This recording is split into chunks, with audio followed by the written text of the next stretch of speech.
And we're back. So listen, I had a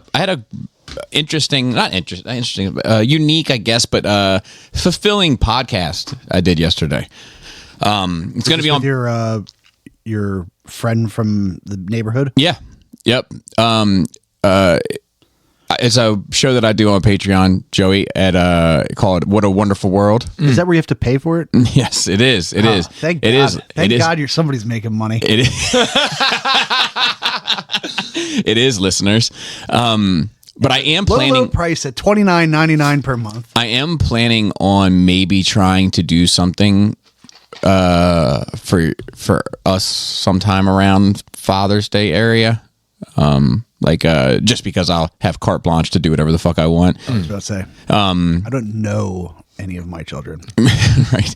I'm a cat parent. But just to, oh God. Throw up in there. There goes the tofu white girl.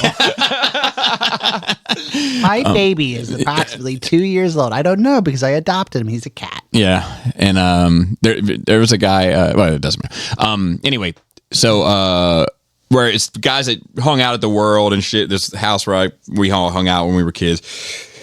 Yeah, and older than kids too, I guess. But haven't seen him in probably 20 some years. You know, hit him up. Dante and I had talked about getting in touch with him. I think Dante tried and maybe didn't have the best results in locking him down. But like, I just happened to reach out. Like he happened to pick up, you know, and then I was like, hey man, I want to do this thing. And he was like, yep, I'm in. When do you need me? And I was like, when are you available? He's like, tomorrow. I was like, see you then. And easy. Yeah, it was easy breezy. And Who is it? His name is we called him either B or Hammond is another name we called him. But he's a cool dude. Like, but it was interesting. I bring this up for a larger context, but like I've had to this drive listeners to the Patreon.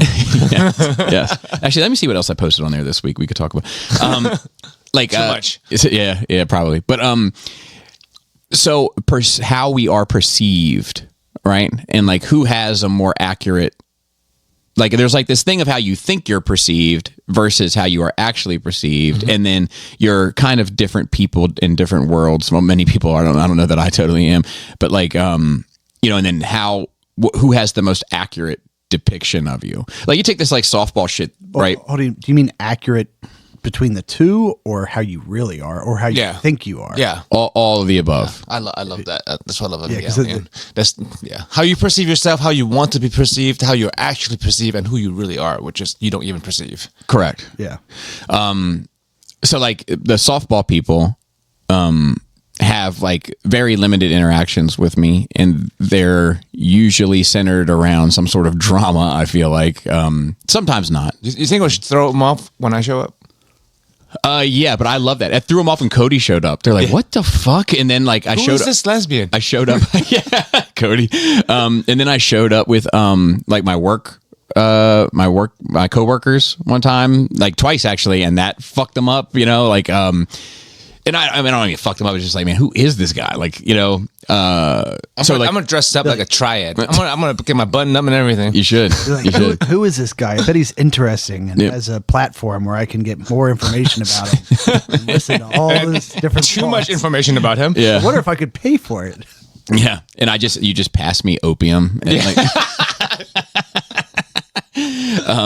but like.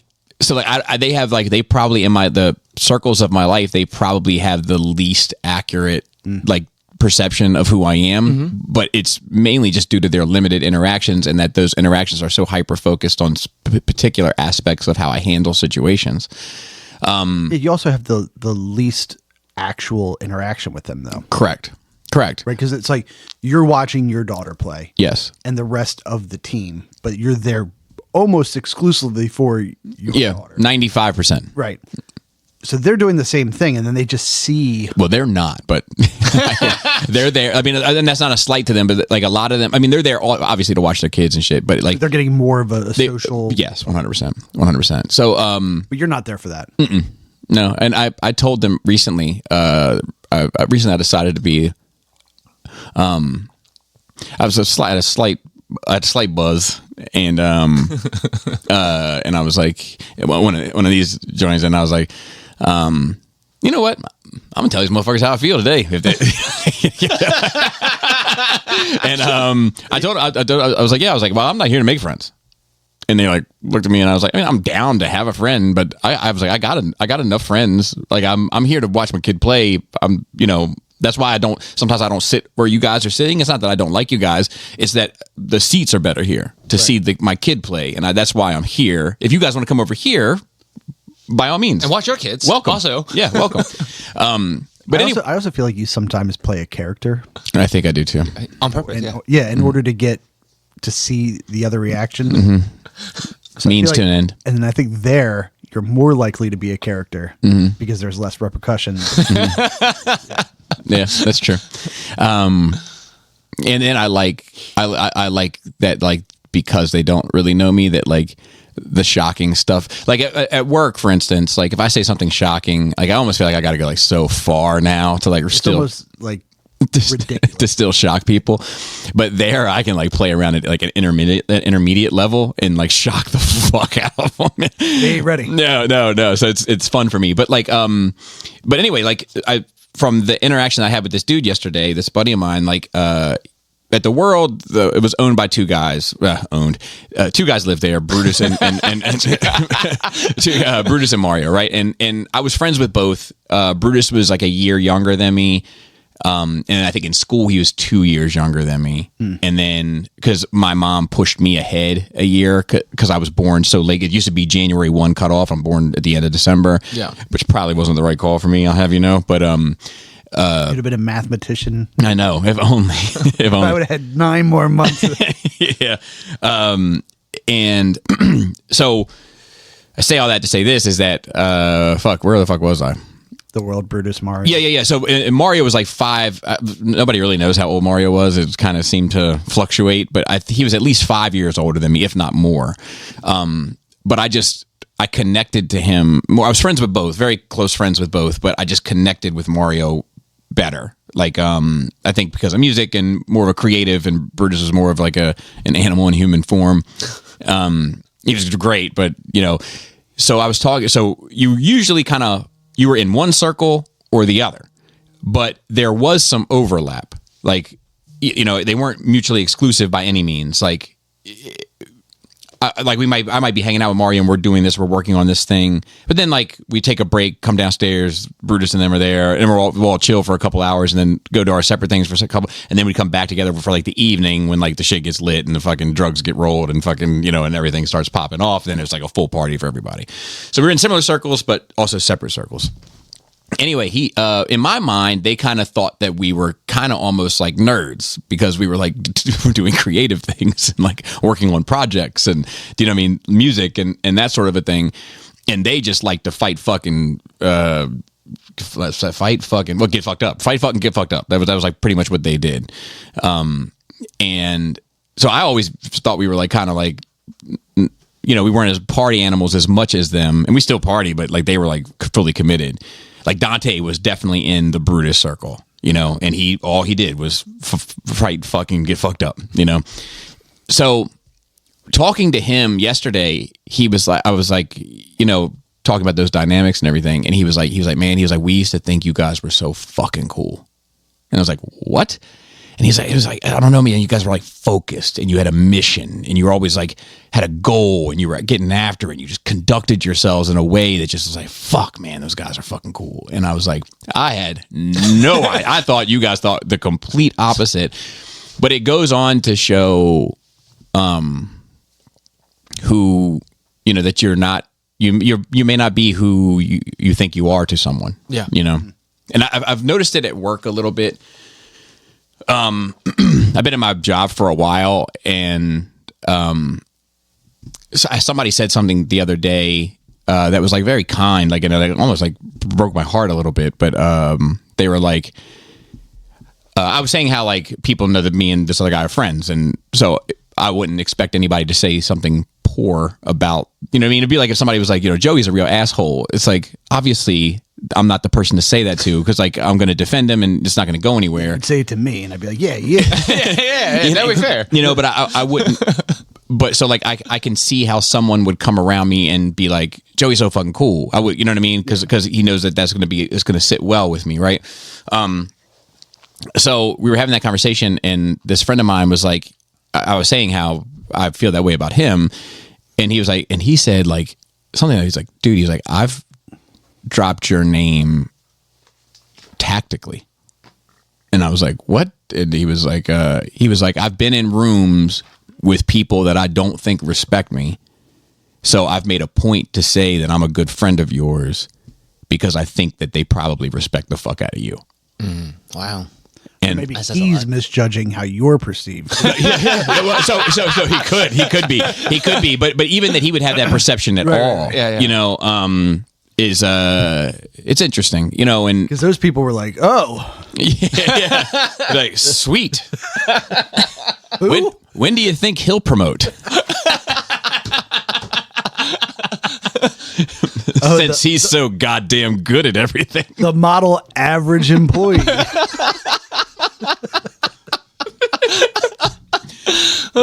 Yep, meets the standard. Yeah. So it was interesting, but it was cool, and it was a good walk down memory lane. And some of the things that he told me, I had no fucking clue about, even though that we were all in the same circle and all kind of around the same stuff. So I was trying to put up like a a teaser on Instagram to kind of give some sort of an idea as for what to expect, and I'm going to read it to the listeners. I said, "What does juvenile detention, crack rock, huge brawls in Ocean City, and peeping toms have in common? Find out in July." Nice. It was a wild adventure, but it was great to see him. And there's like, it's like those things, like I would guess somewhat similar, if not more so similar in the military with a group of guys where like there's like this camaraderie that particular environment built. That like, you know, I haven't seen this guy in 25 years, you know, haven't talked to him, and like it was like I saw him last week. You know, except there was a little bit more love and appreciation given because we just wanted to make sure that everybody knew how we felt about each other, you know? Yeah. I mean, that happens often for, you know, reconnecting with people, especially ones that you spent a lot of hard times with, so to speak. Yeah. You know, because there's nothing that kind of forges a bond like, Blood, sweat, and tears. yeah. So, Yeah. So it was cool, and it was like, you know, soup for the soul or whatever they say. Like, felt good. Like, it was like, and I was like, man, I was like, I got to put you back in the mix. He's like, say the word. I don't give a fuck. You know, cool. You know, I don't know if this is necessarily his best space because you could tell he was, I mean, it's like his first time ever doing this type of shit. So, but like, just like, you know, Halloween party or fucking. Also, yeah, in general, just showing up to someone's house for the first time is a little bit awkward. Yeah. Especially you come down and see this shit. If you're a normal person, you come down and see this shit. Like, Yeah. This serial killer. I'm like, now if you could just lay in this bathtub. as you walk in, you're like, why do we have 400 pounds of ice? So anyway, today, both Farrell and Joey got here at the exact same time. He walked in the front door and I walked in the back door at the same time, so to speak. The best kind. So I think Bobby Finger should go cups. first. Fine. Let's see. So let me check. I'm a little unprepared. Good. Oh, okay. Oh wait, what were you saying about Father's Day?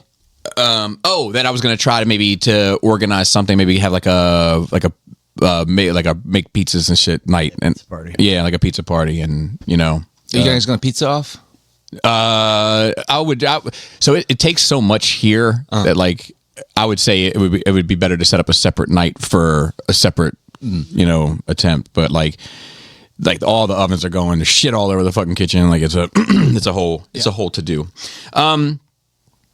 I did talk about Michael last week, right? The movie the Michael Jackson movie. You said you were going to go afterwards. Oh, okay. So I haven't talked about it. You You that watched night. that. Yeah, right after. Okay, You all went right. to Because watch it. Raul commented on last week's. And, I haven't heard from him in forever. yeah, he comments on Patreon from time to time, but That's where you pay. that's right. Yep. He's been paying since day one when he didn't have to. Yeah, it's true. He commented, and but anyway, so yeah, saw Michael. Anything new, groundbreaking? Not with him. He's been dead for a minute. Yeah. No, I wouldn't say new or groundbreaking. There was some interesting stuff. Some interesting, like, It's a relative that played him, right? yeah, his nephew, Jermaine's son, which is a whole separate conversation. I mean, because Jermaine kind of always wanted to kind of have the same success as Michael. Like the other brothers were like as soon as Michael went solo, the other brothers were kind of like, all right, hope these royalties keep coming in. You know, A, B, C. You know, but Jermaine was like, so when they left, and they don't really go into this in the movie, but like when they left Motown, Jermaine stayed. You know, the Jacksons left Motown and Jermaine stayed as a solo artist before Michael went solo. And that kind of opened up the door for Michael to even kind of conceive the idea of doing Off the Wall. And then he was still committed to the Jacksons during that. He was still part of the Jacksons. Right. And like when he fucking did Thriller, he ended up doing the Victory tour with the Jacksons as like his last, like this is my last gift to you guys before I'm on my fucking own. Save this money. Yeah. So I thought it was really good. I had my concerns about it, and I have some criticisms of it. But like one of the things that they did a great job of showing, especially like in today's climate, is just like they didn't. So like he had a number of like kind of breakthrough things, like the first black artist to get regular rotation on MTV and stuff like that. And in fact, like MTV didn't want to let him on MTV at the time. Like it just, we do rock and roll here, you know, like it was kind of their thing. And fucking the guy that was I think he was the head of Epic, the CEO of Epic. He basically was like, if you don't play Michael, I'm pulling everybody. I'm pulling Springsteen, I'm pulling Cyndi Lauper, I'm pulling everybody that we got on our roster.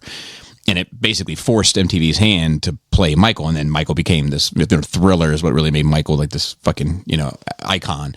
Well, and like, I like that it showed the changing of the guard socially. Right. So like, yes, there was still these like ridiculous standards, like where they were funny about letting a black artist perform on cable television. Right. There was still that in play. And at the same time, there's also white people that are fighting for Michael to achieve that success. So it's like the tides are changing, you know, and you can see the players on both ends. And I thought that was interesting. And Michael, who kind of, I think, always saw himself as just a musician that made music for everybody, and not like a pigeonholed artist that was just trying to appeal to a certain demographic or anything. Like seeing all those things kind of play at once was almost like in refreshing in an era where I feel like race is kind of constantly brought up as a divisive thing. Yeah. You know, so that was cool to see and heartwarming in some ways. Would Michael have been as popular without music videos? No, because I mean that specifically Thriller. Yeah. You know, like that's the one, right? Like you have fucking John Landis come in to fucking direct this thing. Like when music videos were kind of treated as like a joke, really. I mean, they were like, you know, nobody was putting that sort of effort, budget, you know, effects, etc. Like he kind of changed the dynamics of this is no longer a commercial for my music. It's a movie about my music, you know? Yeah. And like a lot of things, there was one thing that I didn't know, and there's some music nerd stuff in there that like I could like critique, like nope, wrong jacket for that performance and shit like that. That like, you know, like actually, yeah, like nah, his hair wasn't quite like that yet. Like and it's little shit like that. Yeah. But it's not worth it because it doesn't detract from the overall storytelling, you know. But like, so when he got burned during that Pepsi commercial, I don't think I ever understood. I mean, I was young as fuck, but I don't think I ever understood how serious those burns were. You know, like it was a big fucking deal. And I didn't know that like when he went to the burn center, you know, and was being treated and held there for fucking a month or whatever it was, that like he was like going around like and visiting other children that were burned and like just children. He wasn't a child. When he was in the burn, you said other children, like yeah. Yeah, sorry. In some ways, he was. But yes, he never grew up. Yeah, but Peter Pan. Yeah, but he went around and was like spending time with kids and like reading them books and shit and like. So he had was alopecia. Vitiligo. I think. Vitiligo. Yes, right. When did that really start to? So it was between Off the Wall and Beat and Thriller. That's why the glove, because it started on his like left hand, his left wrist. But like, and then when he got his settlement from Pepsi, he donated it all to the burn center that he got, you know, like he was just kind of whimsical with shit like that. You know what I mean? Like I want every penny. You know, to go to this. And like Ruthless, and then yeah.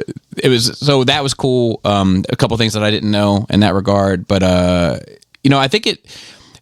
So let me talk about for one, the movie starts at the Jackson 5, and it goes up until the Bad tour, and but it really goes up to the end of Thriller, and then you kind of jump to the Bad tour, and it concludes.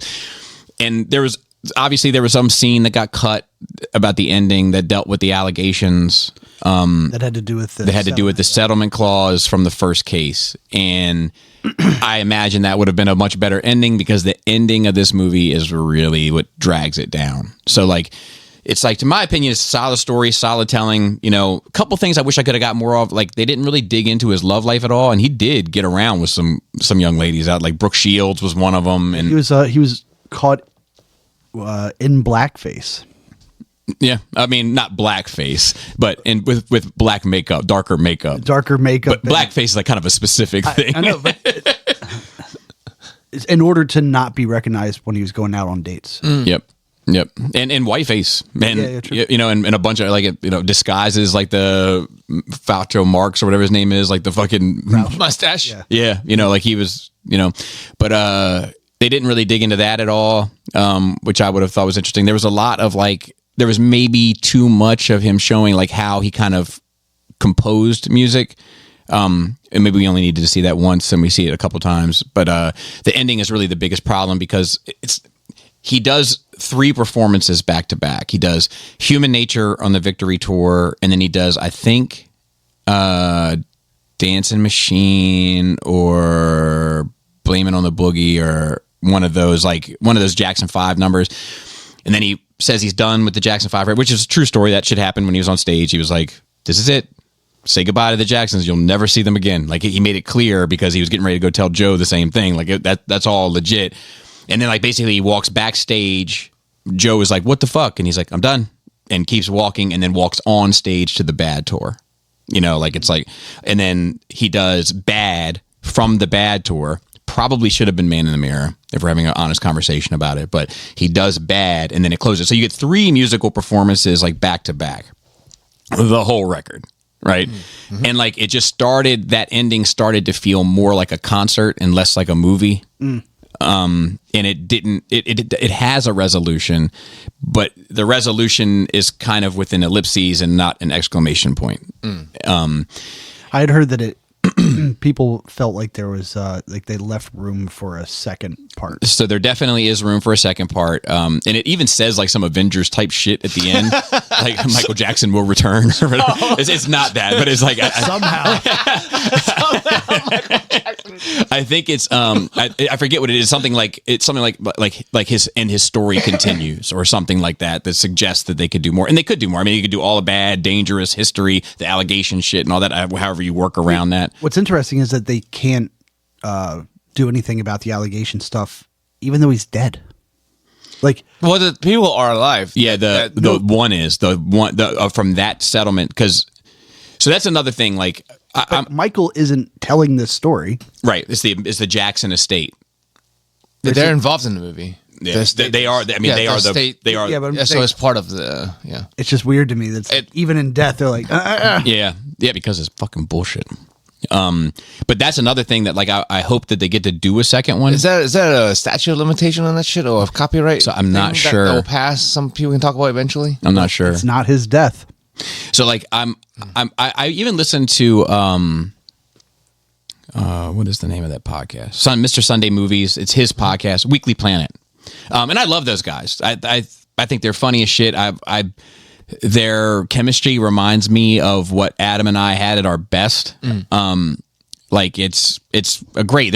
I love them. But they talked about this movie, and I went to listen to their review of it, and like listening to them talk, I was like, oh, you guys have no idea. Like you're just wrong about this shit. They just watched a movie.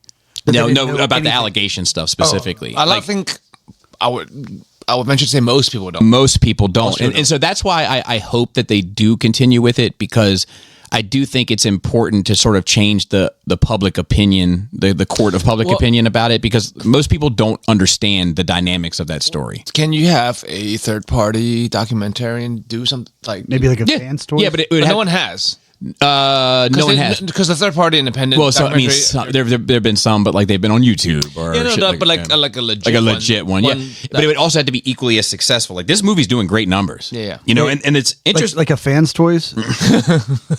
yeah. Somebody mentioned you recently, because I had a video talking about fans toys recently. That's a good one. That kind of like stirred the pot a bit, which is fine. These things have to happen every so often. But somebody was like, when you guys sit down for your next Nerve Age episode, Farrell is gonna let you fucking have it. But anyway, yeah. So like, you know, there's a number of things about those allegations that people just don't understand. Like that the father of the kid that was the first person was Michael Jackson's dentist. He was also kind of a dentist of the stars and was constantly looking to like sue people. Had other fucking charges brought up against other people that like failed.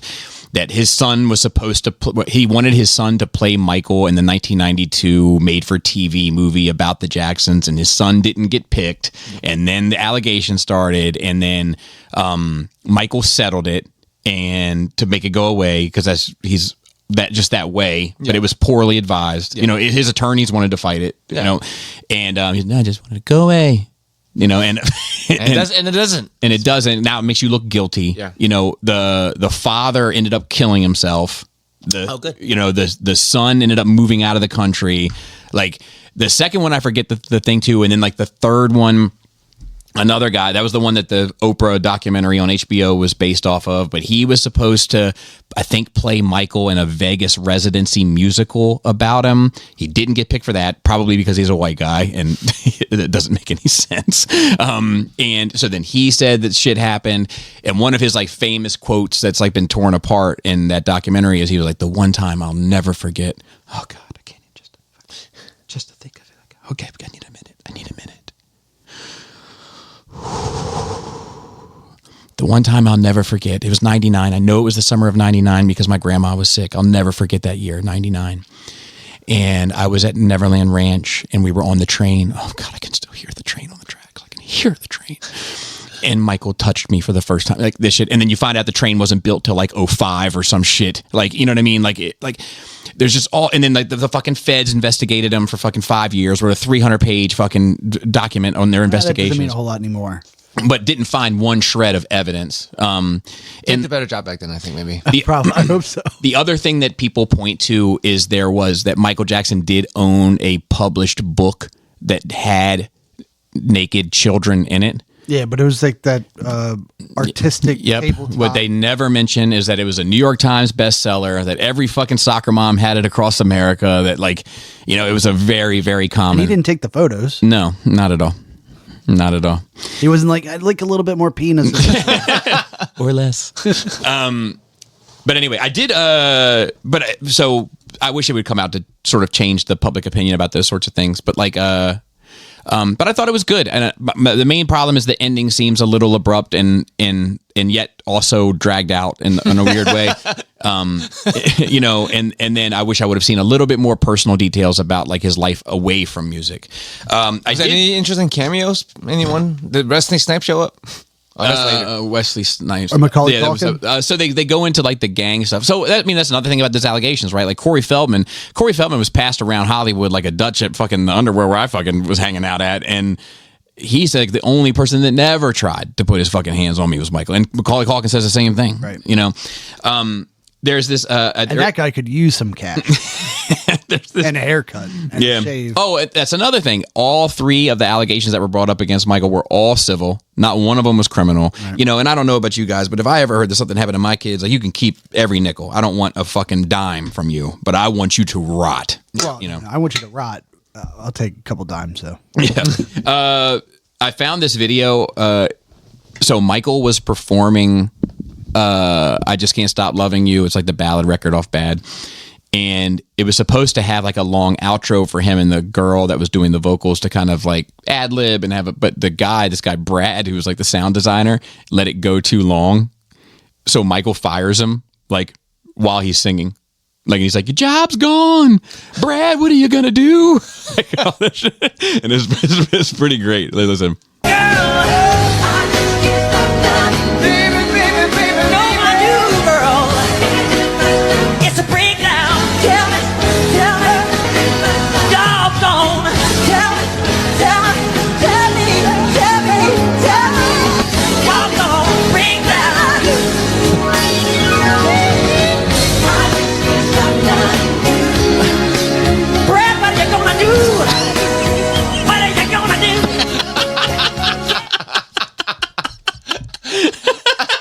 Your job's gone.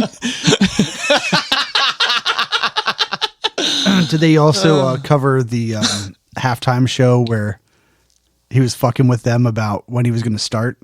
No, they didn't. But I don't think that had happened yet.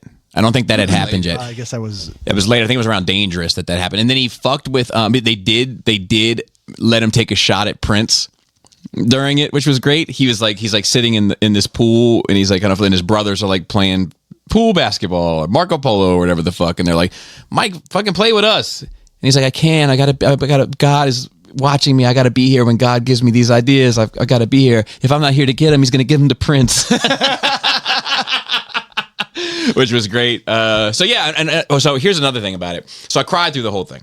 Oh wow, cried through the whole fucking thing, and that music just brings a lot of like, in seeing it and remember the time. Yeah. You know, and all that, and Don't you remember? like, if you know, it's like that music got me through a lot as a kid. You know, like it was like another. It was just like this shit. It was just another safety net, you know, that was there for me. And so anyway, rewind a bit. So we walk into this theater. It's at the Warehouse. So there's like 6 rows and whatever, and there's a woman sitting in seat 4. Ugh. A dude sitting in seat 5. My ticket is seat 6, and Laura's ticket is 7. Right. So the whole row is empty, except for these 4 seats that are right next to each other. Yep. So I stepped in, and I was like, I'm looking at the row, and I'm like, I'm sitting over here. I'm not going to sit next to these fucking people. All, you know, I don't know these people, and it's weird, and the whole thing's empty, and we're just gonna sit together. So I was like, so the dude looked cool, you know, so I was like, hey man, I'm sitting over here, but this is my seat. So if people come in and I got to get up and move, it's not any funny shit. This is my seat, and I don't feel like we need to sit right next to each other. And he was like, say less. And then as I'm walking, he was like, actually, if we're all confessing, I bought the wrong tickets.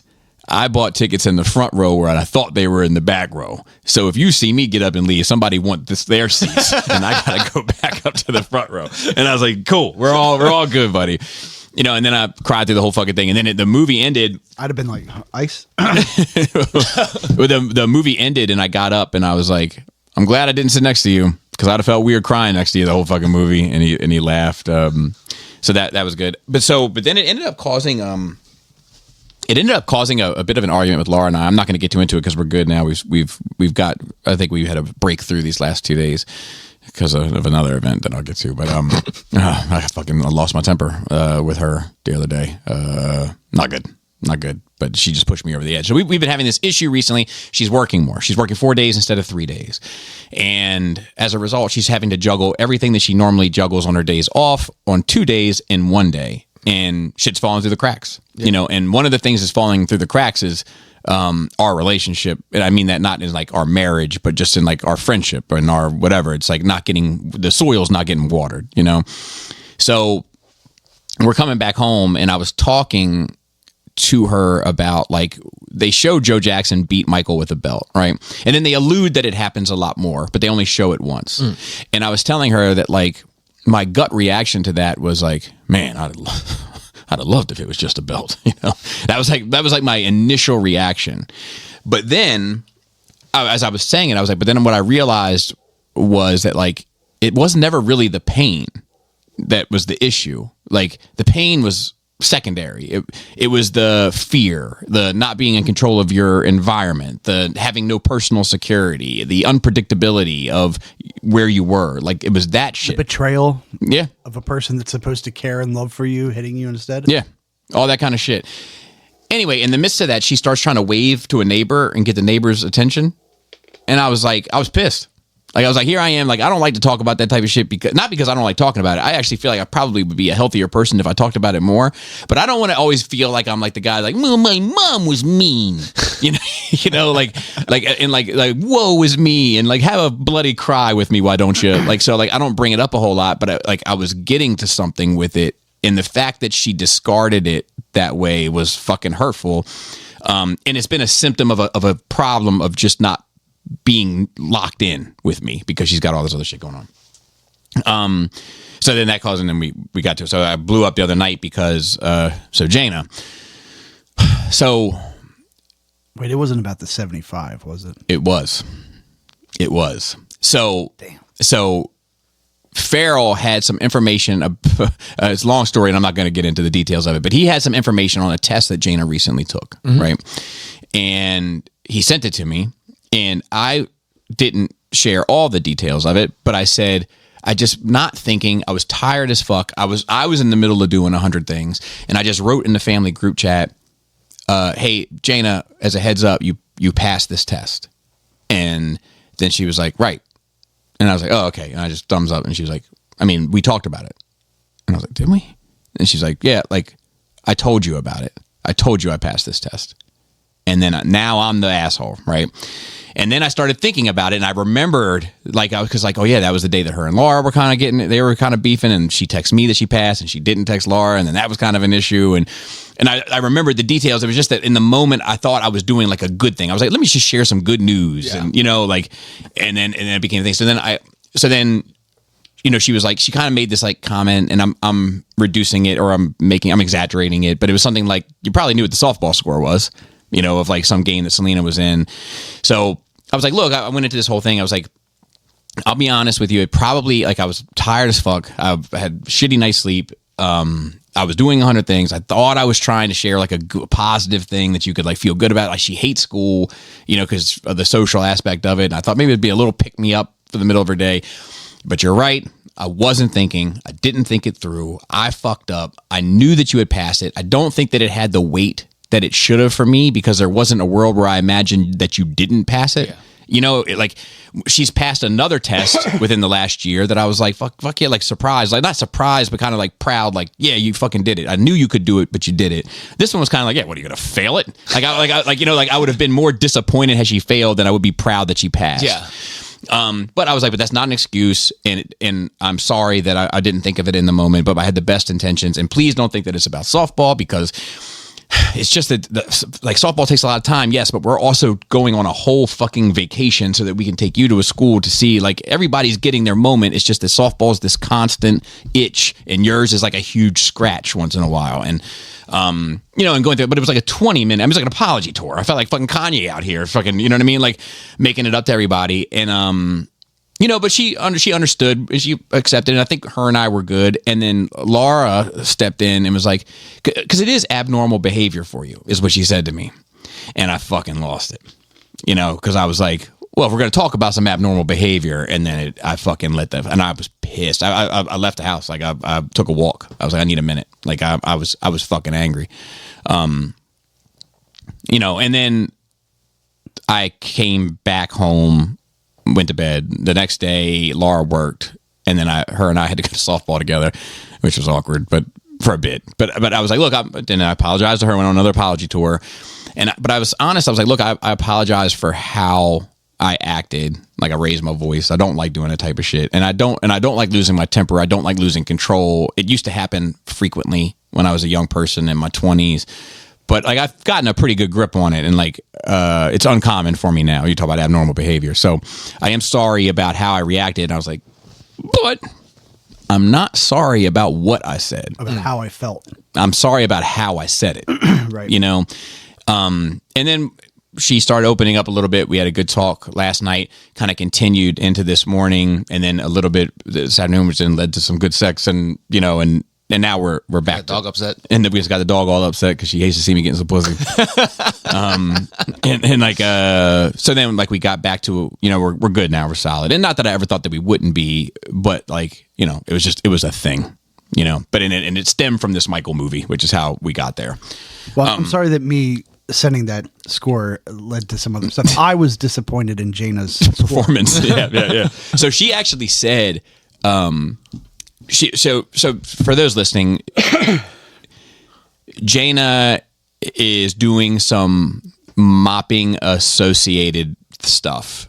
And when she was taking this particular class, which is about some of the chemicals specifically associated with cleaning the floors, I'm just trying to word this, like figure out how to. No, you're not. Are you recording right now? Oh, yeah.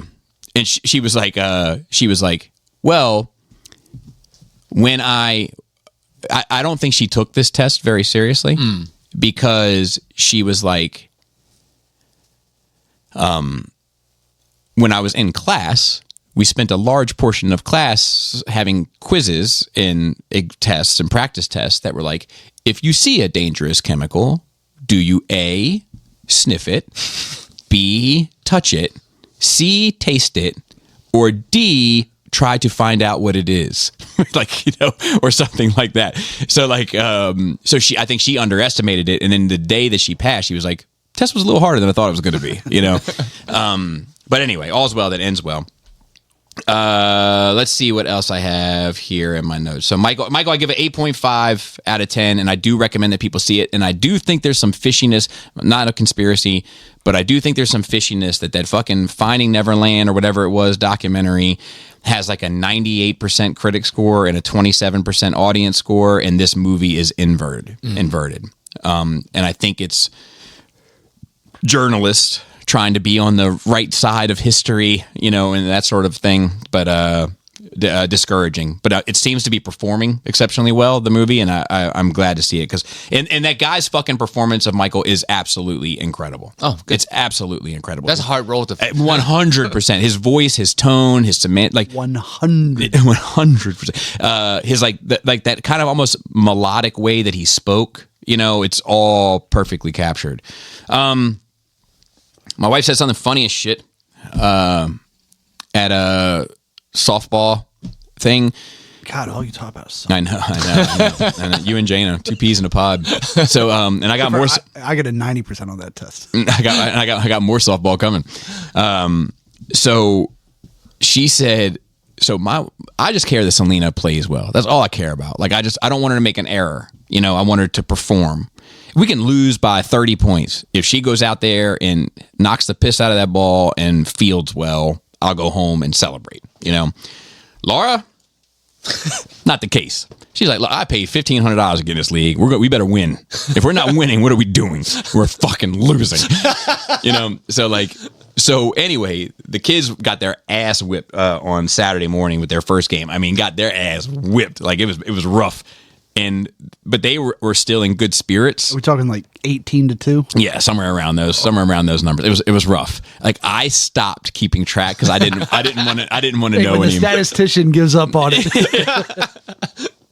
But Selena played a great game, so I was in great spirits, you know.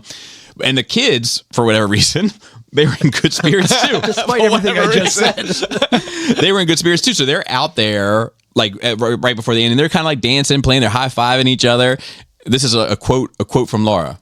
Look at them dancing. So happy. Happy little losers. Wow. that's great. Yeah. Oh my God. And you're the monster. Yeah. It's funny. I wrote this note in here because when I left the house, I went out and sat at that next kind of like the orchard, the neighborhood over that, like, they got like a little basketball court there, and they got like a bench. I went and sat there and just listened to music, and I said, because I was thinking about my apology tour, right? And I was like, I mean, these motherfuckers around here get away with murder, you know, and they just say like, I'm sorry, and and I'm like, all right, cool, let's get on with it. Like, I fucking fucked this little thing up. I gotta, God, grovel. So I was like, I wrote this in my notes. I said, I am held to an unreasonable degree.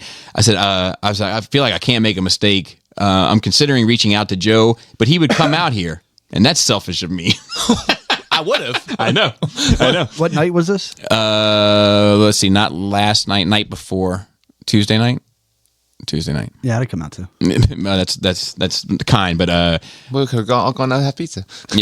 yeah, we could have. How selfish of you not to invite us to pizza? Joey and I were both looking to hang out. Son of a bitch. Apologize to us. Anyway, my last note in here is about Selena. Super proud of her. There was somebody at softball. This is the last softball for today, I hope. Somebody that's not like a coach, but they were there helping. You know, they were there donating their time because we're short coaching staffs because of some of the decisions that they've decided to make. But that's neither here nor there. But There's a mindfulness training volunteering going, implies without being paid. yes, So it's a financial thing. well, so somebody volunteered to help assist for like a couple games, practices, etc. And they're kind of a younger dude, but they're of the softball culture, which is a little. It's not a very prim and proper culture. I've learned it's a little rough around the edges with drinking and fucking all this kind of shit. So. The kids are drinking? Well, it's not like golf. You know what I mean? Like there's a little bit of rock and roll or maybe country blues to it. But so this guy came up in that culture. He's a baseball player, was a baseball player, and now he's a support coach. And they say, and I've heard from people who I do respect and value that the guy kind of knows his shit, so she should soak up what she can, so to speak. And so she struck out, I think. And which happens, I don't have any issue with her striking out as long as she swings at every strike and fucking doesn't swing at bullshit. And that's what happened. There was 3 strikes that were thrown to her, and she missed all 3 of them. And that's gonna happen. Well, even to the best players, 100%, like 70% of the time. 100%. So I had no issues with her, but she went out there looking like a slumptopus, fucking shoulders down by her knees and all sorts of shit, and she needed to get her act together, but she'll get there. I've seen her recover before. But this coach, lowercase c, was like, come on, like get smile or something. Like, is it that time of the month? Oh. And she told me that, and I was like, look, if that happens, you are to come get me immediately. I don't care if it's in the middle of a game. You call a timeout and you come get me and I'll address it. And then she was like, okay, and thank you, but I'm going to address it. And the very next day, we went to, or not the next day, but the next time we had practice, she went to the head coach and she was like, this, and I came out and I had slumpy shoulders and whatever. And he said this, and it's unacceptable. It's inappropriate. And I don't want to be spoken to that way and that's a 13-year-old girl to a grown ass adult, man. Right. And, so I take my hat off to her. I salute her for that. That's big boy shit. Cause I would have been happy to take that You're right. Ecstatic to have taken that responsibility. Maybe it's good that, it may be. It may be. It may be. Any news that one teacher of hers? The one that she blackmailed? No, but she tells me stories about what goes on in that classroom, and I'm like, what a fucking zoo. She was I guess he laughed, the teacher laughed and snorted. And it's not, she said it's not common for him, but it happened. And then so another kid snorted in the class, and then they all started snorting, and then one she's like, one held the snort, and they talk. They have this rhythm that they talk in now when they're trying to be funny, where they're like, and one kid held this snort for 4 minutes, and it just sounds like a fucking nightmare that goes on there. But no, she's been keeping her nose clean. And I think part of the reason for that is I told her if she stays out of trouble for the rest of the year and hits a home run in her travel team, not this rec team, not the bullshit team, in this travel team, I'll get her a phone. Oh wow, nice. So she's pretty focused at the moment. So we'll see. Good. Who would like to go next? I'll leave it up to you guys since I got mine out of the way. I don't got much. You got much? No, not really. Okay, I'll go. All right. Paradise season 2, I finished it. That's it was kind of falling off for you a bit. Yeah, but it got better. Okay, it got better. Like I said, this. Oh, just like the infomercials, it'll get better. And I love. I used to watch infomercials a lot. I did too. Or not infomercial. What was the was like the public. Like public access. Yeah, but they PBS? yeah, but they would be talking about like gay kids or What? like people, kids that are struggling get that with channel. stuff, and they would say like it gets better, like just trying to get through that. Yeah. Gotcha.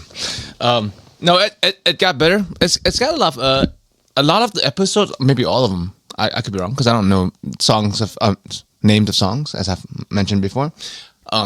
Are named after music, I think, and then there's a cover of that song in the show, usually towards the end. Interesting covers, like somber, melodic type deal, because it's a post-apocalyptic show. Right. And like the first few episodes happens in Graceland, so it has some interesting covers of Elvis. It got like more sci-fi towards the end, which of course interests me. And there is not a cliffhanger, but the arc ends well enough. I liked it, and then it alludes to more. Obviously, there will be more, and I hope they will just end with season 3. I think they have enough to go one more season and just cap the story off. So I'm looking forward to that. But yeah, I got more interested in the characters. Like I said, I have a hard time following stories where I find every character disagreeable. Yeah, or you don't like them as a person. Yeah. That's got to be at least one person where I can root for, right? Right or wrong, different.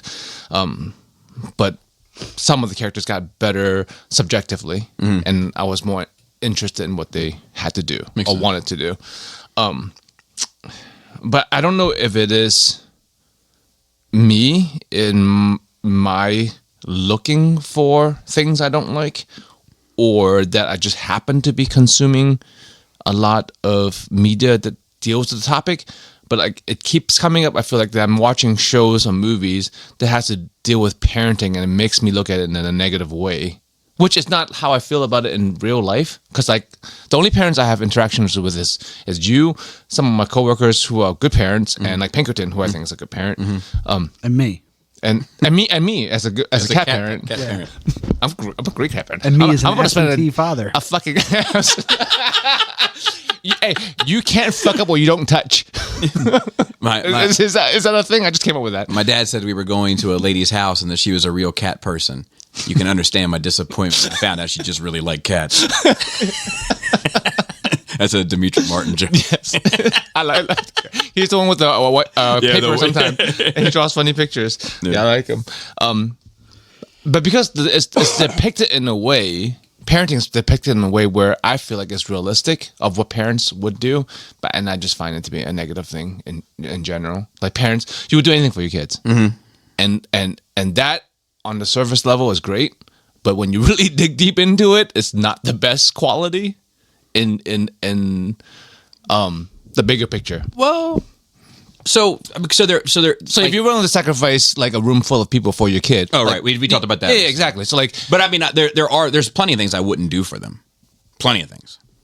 You know, I will do everything for them that I think will benefit them. right. You know, but like, there's, you know how many times these motherfuckers ask me to get out of school? No, bitch. Take your ass to school where you gonna fucking learn something, especially them 2 younger ones. Like, you need to go a little extra school sometimes, especially Summer school. Baby in particular. That motherfucker, I told you about the writing a computer, right? And Chromebook. I told you. Did I tell that story? But I mean, I know it. did I tell? She got in trouble at school. I told her. Oh, yeah. And I made her write computer. That's what I was upset about. I was like, you're giving her a reflection form for this shit, and she can't write computer. Yeah. I mean, not in the sense that you would spoil your children, but Right. you do anything for their safety Benefit. and comfort and benefits. Yeah. Which, like I said, it's normally a good thing, but sometimes when expanded to a macro level, it's not always the best. I mean, I would, but I would do it I'd rather do it for my friends too. Right. I mean, it's we all have tiers, right? But I'm saying, it's like- God, country, and some bullshit like that. I think and it's then family. guns, God, and government. That's what Marilyn Manson said. Yeah, I mean that whole ranking, family, God, country. Is it family goes above God? Oh no, just those 3. And so there's I was talking with some family members who are who were in the federal government in a classified kind of Capacity. 3-letter agency kind of thing. And they were telling me how they've asked the question, like, how do you think people should rank those 3 when they work in a place like we work? And those people would be like, oh yeah, it's God, family, country. And like, you shouldn't have a clearance. Like, it should be country and then whatever the fuck else you want to put. If you're going to be operating in this capacity, Yeah. you can't, like, having multiple things above is kind of the wrong answer. Do you remember we had a conversation here early? I think it was early this year, maybe last year. Do you remember?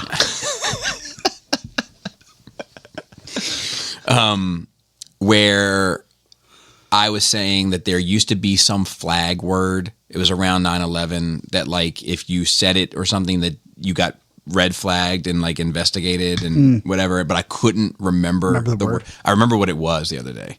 I don't know if you remember this conversation. Yes, I do remember. Prism. The word was prism. Oh, because of the prism, the collection of our information. Yes. So there. Interesting. Which is what Edward Snowden exposed. But I feel like if you have a God, if you're a person who has a God, that Well, should, either you have one or you don't. You know what I mean? that I feel like that should always go on top. Like, if you believe in a God, you would think that would go on top, right? I don't know, because like I think it's a very kind of almost like Western idea of like, I think it was David Bowie that said, like, I refuse to believe in a God that demands to be worshipped. Right. But we're past that point, because like for a person who does have a God, right? That then whatever. Well, I guess not all Western girls. You know, law is definitely up in that kind of. Because like whatever you wouldn't agree with has already been passed, because you already picked this God. So whatever they need, if they need worship or whatever, Yeah, that's what you give I them. think I like the idea, and now I'm just making up my own God, right? Which makes me God, and now I'm in the now I'm here by myself talking to myself, and that's the way chaos works. But like, most people make up their own gods, I believe, even like, if they follow a book. I think if you know, I'm agnostic. You know, Yes. I believe in a higher power. I Yeah. believe in something smarter than us and better than us. But Hopefully. in my mind, that thing is not asking to be put at number one in your life. Yeah, You know, that's not. it it's- wouldn't need to be. Correct. Correct. It- That's how I view. it just that's is. how I view the concept of God. Like, I think sometimes about, like, you know, there's some things in my life that I've done or achieved or take part in where someone tries to give you an accolade for it, and I feel very self-conscious about that. I feel very like, It's my job. yeah, but not even just that. Just like, look, like, let's not make a big deal out of this. Like, do you know how much bullshitting I do on a regular? You know, just honest, yeah. so like, if I feel that way, it's such a small level, right? In my mind, God would be certain, like, oh, come on, guys. A modest God. I have like a Jewish God. Yeah. Chill with the glaze. Let's not make a big deal about it. No, so but I think the whole, like, if you're going to be in certain levels of, and going back to this whole 3-letter agency thing, Yeah. that maybe we don't have super religious people there that would put something above. Yeah, I mean, I think that makes sense. I think that's a correct requirement of people that works for quote unquote the country.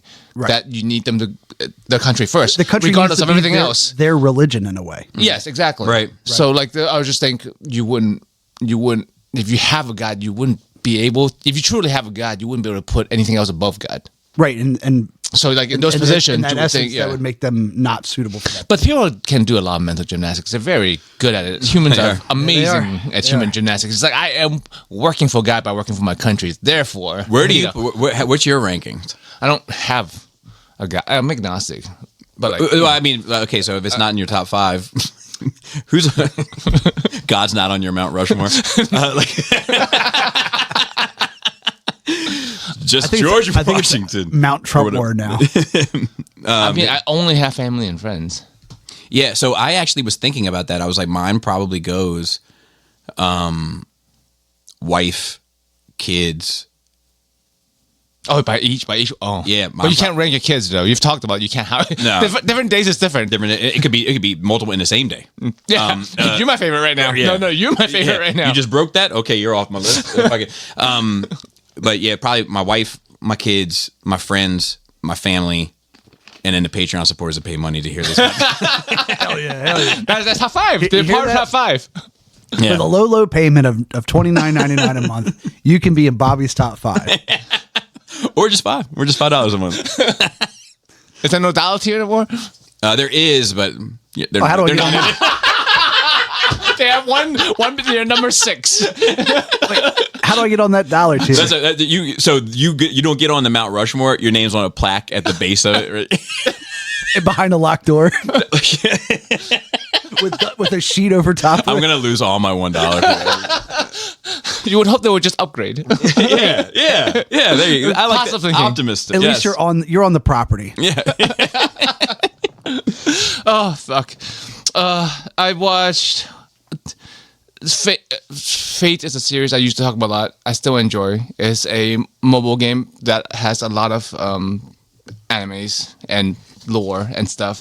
Connected to it, like Yes. Okay. And there's recently a new one, which is only the first season. Who knows when the second season is coming out? It's a little bit upsetting, but I don't regret watching it. Animation's usually very good. Actions and story is very convoluted if you aren't in the know, but I am, so I enjoy it. But it is a series full of like known for like dumb quotes. I don't know if it's for translation or whatever. Like one of the famous quotes is that people die when they're killed. It's quite stupid to have to say that as a line. and it's not true. People definitely die when they're killed. They do, but not. I guess it's not. It's not meant to be all inclusive. It's just a statement this guy was making in his speech of being the good guy. It's like people die when they're killed, so you don't kill them. Oh. He's talking to someone who kills people. Oh, okay. And it's as if the killer doesn't realize people die when they're people killed. also die from like elevator accidents. Yeah, no, but they talk about like, if you murder people, right, okay. they will die. Right. It's like, Okay. No okay. shit, Gotcha. Yeah, asshole. Got you. But this is, And that's not a translation issue. That's I don't know. Okay. But it's a well-known line from the main character of this series, like 10 years ago. This is another dumb one, but actually, it's one that gives me some thought. I don't know if it's meant to be something thoughtful or just another bad writing. But just because you're correct doesn't mean you're right. That That gives me something to think about. I'm like, oh, this is a dumb line. I'm like, oh, wait a minute. You can be correct and not right. If the rule itself is wrong, you know. well, not only that, but like correcting other people. Like just because you're correct and that like doesn't make it the right thing to do. You changed it. Guess what I have an example of? A softball story. So, this one's even better because it's also a mother-in-law story. My mother. Does she go? Did you guys hang out at the softball? So she often comes to watch Selena. Oh, I didn't know play. that. Not all. It's not always. Does she sit away from you? No, she says. Well, she sits next to Does Laura. she ever say, "I'm Bubby's mother-in-law"? Oh God. No. I'm Bubby Mom. She's probably never referred to herself ever in that. Ever. Never talk about. That's my daughter. My daughter married him. But it's probably more. She would be like my daughter's husband. She would never say, "Oh, my son-in-law is so and so." 100%. 100%. So anyway, she's just like, and look, she's a family person. Like she really is. Like she's a tremendous asset to my wife and my Blood. kids. Yes, blood family asset. Tremendous when it comes to blood. So she's there and she's watching the game, and these girls are getting there. Like I said, they got their asses kicked, right? Oh, it's the same game. So they got their asses kicked so bad on Saturday, they got put in the consolation bracket on Sunday. It was rough. But like, it's not like when you arrive, there's like a big sign on the field that says, "Welcome consolation players." Like, you know what I mean? It's just kind of like, Best loser. yeah, the parents know, you know, but what's the point in bringing that up, you know? They get to play. Yeah, so they're playing in that bracket on Sunday, and they won their first game. And if they won their second game, they were going to come in first place in the consolation bracket. But they were just going to come in first place in the bracket as far as they know, right? And this one player was like, Yeah, and if we win the next one, we win today's championship. And I could see it in my mother-in-law's face. She wasn't going to let that ride.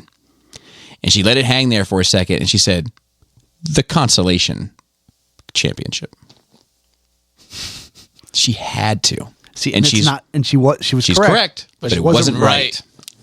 So yeah, not it's an interesting statement that I had to pause to think about. Let the kids be kids. And just play. And I don't give a fuck. Let somebody in the world have a little bit of joy, goddamn. We see it. We gotta squash it, destroy it. I got an email for a job offer Oh, to train pharmacy AI. I'm like, oh, you want me to train my own replacement, huh? that gets into the notes. That gets into the notes. Yeah. Yes. I mean, I don't hate them for wanting to do it, but I'm not gonna do it. Right. Like, I mean, well, if I needed a job, sure, but like I'm very comfortable where I am right now, working 3-4 days a week. So Now, what if you got 1% of the savings that the company earned by putting this AI pharmacist in, and they paid you royalties? No, that'd be amazing. You'd say, "Fuck all the other pharmacists." Yeah. I mean, I don't give a shit. It's like it's like the same thing with the kids. Did you forget that I'm No. AI overlord? I know. Yeah, but it's like the same thing with the kids of like sacrificing the whole world. Yeah. For the kids. You'd sacrifice the whole world for just For AI. for royalties. Oh, for AI is my god. I I put AI above all. I feel better now. Yeah. At least I'm not doing it for a goddamn point. And the point that they tell you. Just like the record industry. Yeah. Drake had 10 billion downloads. Yeah. That fucking record drops next Friday. I know. Oh, he has a I new one can't coming out. wait. Yeah, I mean it's going to be People looking forward to it. So I It's think been a while. Well, I think this is the first project since that ass whipping. Yeah, so you know, it's so a it's like, comeback. what do you have to say? Like, what are you bringing? Are we going to pretend it didn't exist? Probably. I can't imagine. But I feel like you're just gonna get ass whipped again, though. Yeah, but he has to address it. Even like I'm okay with him. I'm okay with him not throwing any shots at Kendrick. If I were him, I wouldn't. But like, he has to, like, the betrayal, people abandoning him, people turning, because now the getting's not good, and now that people start jumping, like, I want to hear all that emotion. I want to hear that, and if it's just like still getting money, still getting bitches, I'm gonna throw my phone out the fucking window. I hope Kendrick drops the night before. I know, dude. I know, And I can't wait for Melina to lose money on that bet. we gotta get Melina out here one day. Yeah. If you need $5,000 right now, $5,000. Not that you would, because I think a lot of us wouldn't. Capital and need. Yeah. Like. Yeah. How many people and or who, if you want to list, would you call? Or could would I you call? Yeah. Probably 2. How many could I call for Yeah. 5,000? Yeah. Not even that they would have the 5,000, but you are like, I would ask this person because that's how close they are to me. Because like I feel like, especially like I don't know about you, I would. There's a lot of people I just wouldn't want to ask for the money. But I don't want to ask. yeah, we don't want to ask. But there was this, But like if it's like my kid's gonna get her head chopped off if I don't get $5,000 by sundown. Yeah. Like, I mean, I'll probably ask a bunch of people. Yeah. You know what I mean? Like, but the people that I would feel comfortable reaching out to would probably be, I mean, it's actually probably a fair amount. so that's because me and Chris was talking about how many friends we have, right? And I See, was like, But the people that could come through, it's you and Robert. I might have 5,000. Oh, really? I might have it in cash. It might be in my pocket. before he bet on it. Yeah, it's like, Farrah, where are you at? All right, are you up or are you down? Pull that bet back. Yeah, it was just like me and Chris. If we need $5,000 right now, how many people are we comfortable in asking, and then they will help and extend the help? Like, I'm like, I don't know, man. Maybe 2, 3 at most. Yeah, I think I could ask. Not that like money is the basis for friendship. It's just the idea of needing something so great, so immediately that someone would drop what they're doing to come help you. It's also something to me like people that you are even in a time of need still feel okay being vulnerable, saying I Exactly. That's the big- that's the bigger problem. There are people I know with tons of money that I would never ask. right. Because like I know, like if like, I mean, I could probably to a fair swath of my coworkers be like, look, I'm in a bad spot and I need this, and I'm gonna get it back to you. It might take me a minute, but I think a lot of them would come through. You have a lot of friends. Yeah. What's that? I mean, No, I do have a lot of friends. We've talked about this, that I have misunderstood what that word means. Yes. Yeah. And me too on the other spectrum that I yeah. It's not always just like implicit friendship. It's also like a brotherhood kind of like kind of thing. Back to that camaraderie and Yeah, I mean, like I've got quite a few people that if I actually needed something, would come through. They'd be like, "Oh, I got $200 right now, but you can have it." Right, like I got $200. Does Venmo work? Yeah. You know what I mean? Like, and I'd be like, no, I need it cash. I'd be like, all right, give me like 40 minutes, and then I'll meet you here. Yeah. You like that. I mean, that's friend. yeah. Yeah. So I was like, she was like, I only also have like 2. I was like, yeah, we don't have much friends. We have each other. That's about it. yeah. Well, I mean, like And our cat. Well, and I don't know. And luckily, that cat's living in a fucking paid off house. And I imagine that you. I mean, correct me if I'm wrong. I don't know, but I would imagine it could probably go to your parents. And, We're not talking about. excluding- We're okay, just okay, talking okay. about like just because we're talking about friends. Friends. Okay, fair enough. Yeah, we assume that Because like I couldn't. I couldn't. Like I couldn't go to my dad and be like, I need $5,000. He'd be like, better find a part-time job.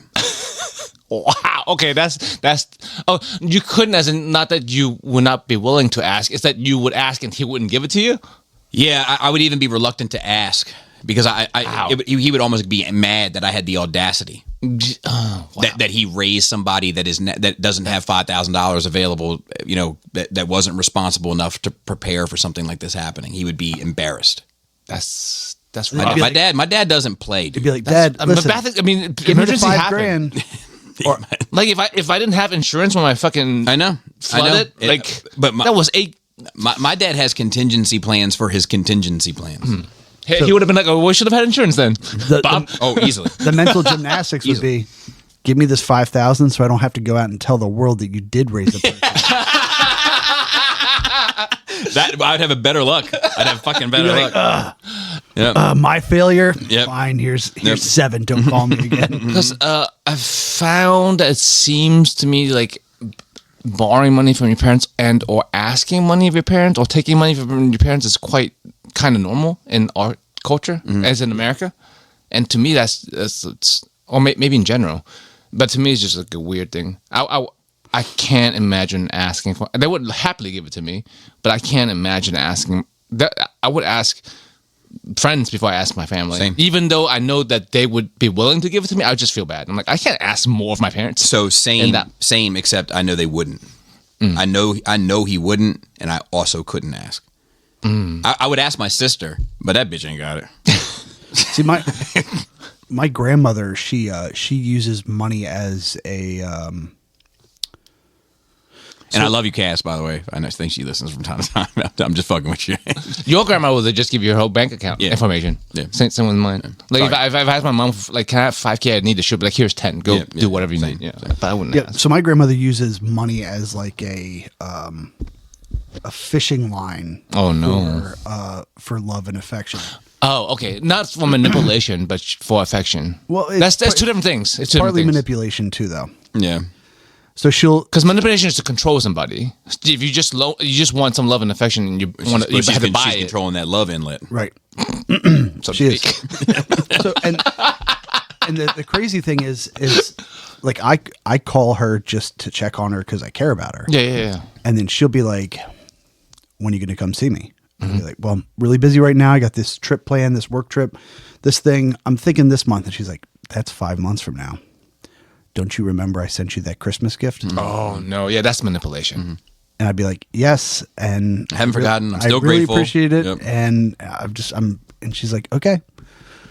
Well, it comes a couple months after that trip that you're planning on going on. Another Christmas. That's ugly.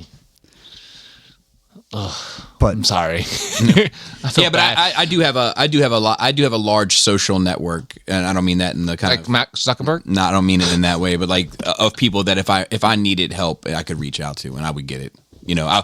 the problem. Well, so much so that people ask you to get your help. Like when they need the tooth worked on, it's like, hey, Yeah.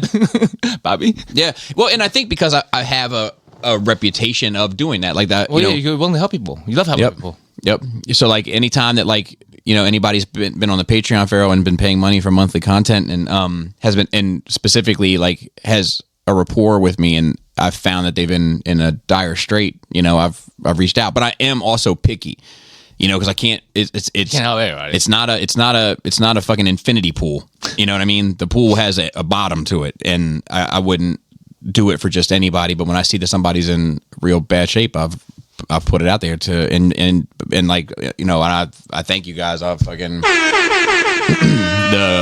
the community of people that I've built around this shit. Like You've helped a lot of people. they're down. Like when they know when I call for that, looks, one of us needs help. They know I fucking mean it, and they usually put some money where And you would think there'd be like a thank you, like in the.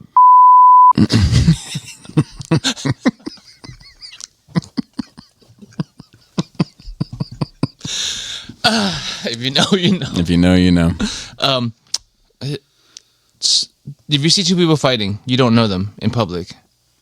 Do you stop it? Fist fight. No, only long enough so that I can establish the odds.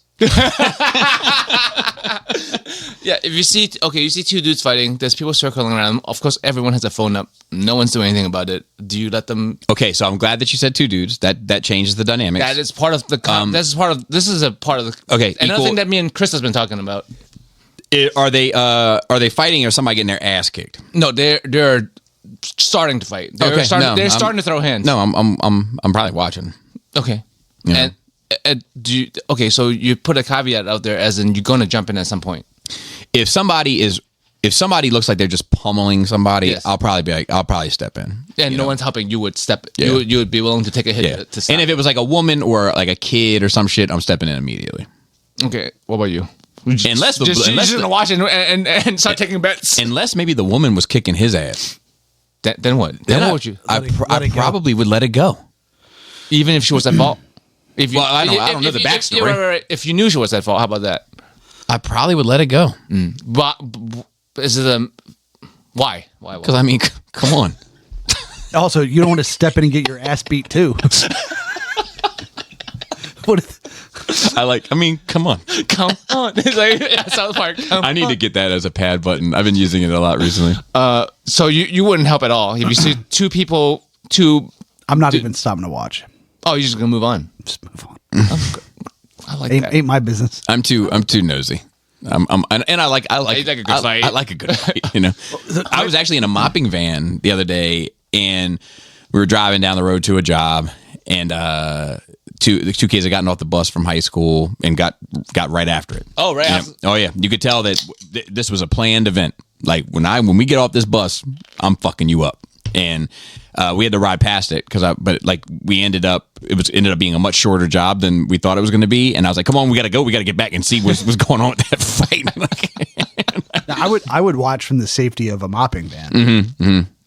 But you're not getting in the crowd. No. Why do you ask, sir? This is a series of questions. Okay. What if it was two women fighting? The two women are starting to swing on each other. I'm definitely not getting involved. And why? None of my business. Well, so like that Well, for you, it's the same answer. I feel like it's easy to get involved in something like that, and somehow you become the villain. that's what I'm. Okay, we're on the same page on that. Chris, I don't see the difference between the gender. She's saying you shouldn't. Isn't she so today, no. Joey? She thinks you shouldn't get involved. Period. With the two dudes either. She's like, there's what Pharaoh says. She said, that's none of your business. Right, If two consenting adults decides to fight, that's on them. I don't care about the gender. Mutual combat. It's And true. She was like, like you, she was like, if somebody's getting their ass beat, then I might help. If no one's helping, which is fair. But she doesn't. I'm like, as a dude, I am more hesitant to try and break up a fight between two females, and she didn't understand. I guess we're watching a. There's so much that can go wrong. Exactly. There's so like you even if you try to grab her and you grab her the wrong way, and now you got your hand on a tit. Yeah. You know, and now it's a whole or some dude that's with her is like, get off my woman. yeah, it's a whole different scenario. Yeah, it does have to role. Like I would be much more willing to jump in if there were dudes. One of the true crime, we watched 2 true crime things. One of them, they just happened to be about this, and there's also like a real life event that really recently happened. But there was true crime event where like 6 dudes just like beat this guy to death basically, and I was like, well, you would think some bystander would help because none of them did. And then we watched another thing where this cult recruiter group went out and then decided this lady was a demon. It was like one male kid, 3 females and 2 adult males, like curb stomped this lady to death in a McDonald's, and no one helped. Was she a demon? I don't think so. I think she was just a college student. 2 things that's not mutually exclusive. You're right, though. You're right. There's no proof. I'm thinking, like, what if she was a demon? then they'll be in the right. Oh, but like in a McDonald's, you would think somebody. Definitely not in McDonald's. As a whole, Maybe at a Chick-fil-A. people at McDonald's just trying to like, oh, I'm just trying to get by. You know who's definitely going to get involved? Somebody at Panera. It wouldn't even start. They'd sit you down, sit. We're going to talk this out. Turns out they have a calm down corner that no one knew about. Eat your bread bowl. Because the narrative was like, okay, can you see that nobody helped? And then Chris and I were like, if like there's 6 fanatic people curb stomping a lady, you can see why you don't want to jump into that. Right. And then I added in that like also because 3 of them are chicks and one of them is a kid, I don't want to get involved in that. Even though the right thing to do really is to stop it. Yeah, because it's one lady. So if I saw something like that, I'd probably I would try. But it's also like I could get myself hurt. You know, I am responsible. Now it's 6 on 2. Right. And but I would call the police. I would fucking, and I might even say, cops are coming. Like I'm just, you know, 'cause you can do shit and startle a crowd. Like, you know. Yeah. But she I would just have to explain to her why, like, if it was 6 dudes, I would jump in much quicker without much of a thought versus there being ladies involved. That I'm like, like it looks bad, right? If it's 6 dudes, you can just go in and start swinging if you want to like break it up. You're not going to do that with chicks there. I told you I had that moment in New York when I was in Brooklyn in September. Yes, like I was like, this might be the moment. You know, this might be the moment, a defining moment for me. Like because for those listening, like a girl and a dude looked like they were fighting. Yeah, and the dude was getting the best of her. Yeah. And here I am with my family, you know, so I get involved. I could potentially put them at risk. Yeah. But my kids had to live every day of their life knowing that they saw this girl getting her ass kicked and their father didn't do anything. Yeah. And I couldn't live with that. So I stopped. We were walking. I stopped walking. I looked at it for a second. And then thank God they started laughing. And the girl's like, you're dumb as shit. And, you know, it was all play. And fucking thank God. Because this is an awful situation to be in. But yeah, but I just sent a video in our group chat of another reason to not get involved. Do you see on Cinco de Mayo in Laurel? Shooting, stabbings, multiple events. There's an Instagram video of it. Yep. And so people are fighting. It gets broken up. And then from that comes... I 100% understand so this not whole want to get involved in that kind of stuff. Yeah, it's just like... Like, it doesn't pay to be a good guy, really. And I kind of hate how jiu-jitsu has affected the fighting game. Can I be honest? I know. I've told him that. You know, it's just that, like, it used to be back in the day, like, you get into a fight, you square up with somebody, and it's just, you know, and it's just like, it's the battle of 2 hearts, really. You know what I mean? You know, now motherfuckers trained to fucking take you down. It's like, man, this shit ain't even fun anymore. Like, you know, like, stop hugging on me, bro. You know, it's like, this motherfucker just wants to grapple. Well, the other crazy thing is when we were growing up, it used to be a fight ended when the other person went to the ground. Well, sometimes. Well, no, time. it stopped when there was a definitive. Like if one guy would start being wailed on, it usually stops by then. Or people would step in. Yeah. Now, I mean, people get beat to death, to death, just stomping dudes, or they'll fucking shoot you. Nah. You know, like I feel like, you know, I was in the mix when I was a kid. You know, and I was far more in the mix than I should have been, and you know, a lot of that came up in that conversation I had yesterday. But like for things to go to guns, it was almost like a board of directors had to have a meeting about it. Yeah, it's- You know, like it wasn't It's a like serious thing. It wasn't like a button, like a, oh shit, I'm this mad, I'm gonna jump to this. You know, it was, you know, normally it was like you shoot the fair one, you know, and that goes how it goes, and you know, but now I feel like, I don't know, it seems like to me that these kids are just, you know, I think it's a lot of like the social media stuff. Like nobody wants to get their ass kicked and have that go viral. So I'd rather fucking put you down than fucking have to deal with that embarrassment for the rest of my life. Right. You know, you get your ass kicked back in the day. I mean, which I have. You know, there's a couple of weeks of shit talking and jokes. But then somebody else gets their and then ass somebody beaten. else gets their ass kicked, or you get to your breaking point. Like, all right, well, fuck it, he got the best of me. You want to give it a shot, motherfucker? Because I'm down to throw it with you too. You know, but you know, you take somebody's life away. You know, just the lack of foresight of that action. It's even lack of Hey. care. Lack of care and the lack of value of life. And people die when you murder them. Every day, It would happen to killed. and every day, B. And last thought is a very selfish thought of me. I judge myself for it. My parents, again, weird. Have to have. I think it's normal. Like they're retired now. I think they have a lot of times on their hands, and like their brains don't have to function the same way it has to for the last 60 years of working, thinking about numbers and stuff. So like they're starting thinking about squirrely things. Nothing like crazy, not political or nothing like that. But they starting to have like idiosyncrasies of like olderness. Dude, I see it with retired people all the Yeah, time. it's weird because just like a few months ago, like they didn't seem old to me at all, but now they're doing some old people shit. I'm like, it, not like they're regressing; they're still sharp, but like it's just behaviorally, they have just changed, right? And I'm like, man, Having a constant purpose and something to do is more important than we realize. I mean, but the thing is, the three of us, even and four of us, Pinkerton involved, like if we didn't have a job, he's right there. This tall ass motherfucker. Quiet today. He's observing. We have so much interest and hobbies that if we just don't work anymore, we would keep our minds and hands busy. But most people don't. That's the problem. I feel like people need hobbies. Yeah. And they need to Or like, interest- find them younger. Yeah. And watching stuff is not a hobby. Like my dad, I think the reason why my dad remained so sharp, so mobile, so like, you know, even to this day, he pretty much gets around after a stroke and all sorts of shit. Like it's because he retired in 98 and played golf every moment he could for damn near 30 years, you know, and some kind of interest. Yeah. and movement. Yeah. Didn't he work on tractors or some shit too? Yeah, that was a hobby. Yeah. You know what I Yeah, mean? You need, I mean, that's something But like I- that but to I mean, keep your like, mind and hands occupied. Just him moving his body. Yeah. And that sounds weird, so to speak, but like, you know, but like, you know, walking 18 holes or whatever, like, so to speak, like that shit, like for an older, That's at especially least 6 girls.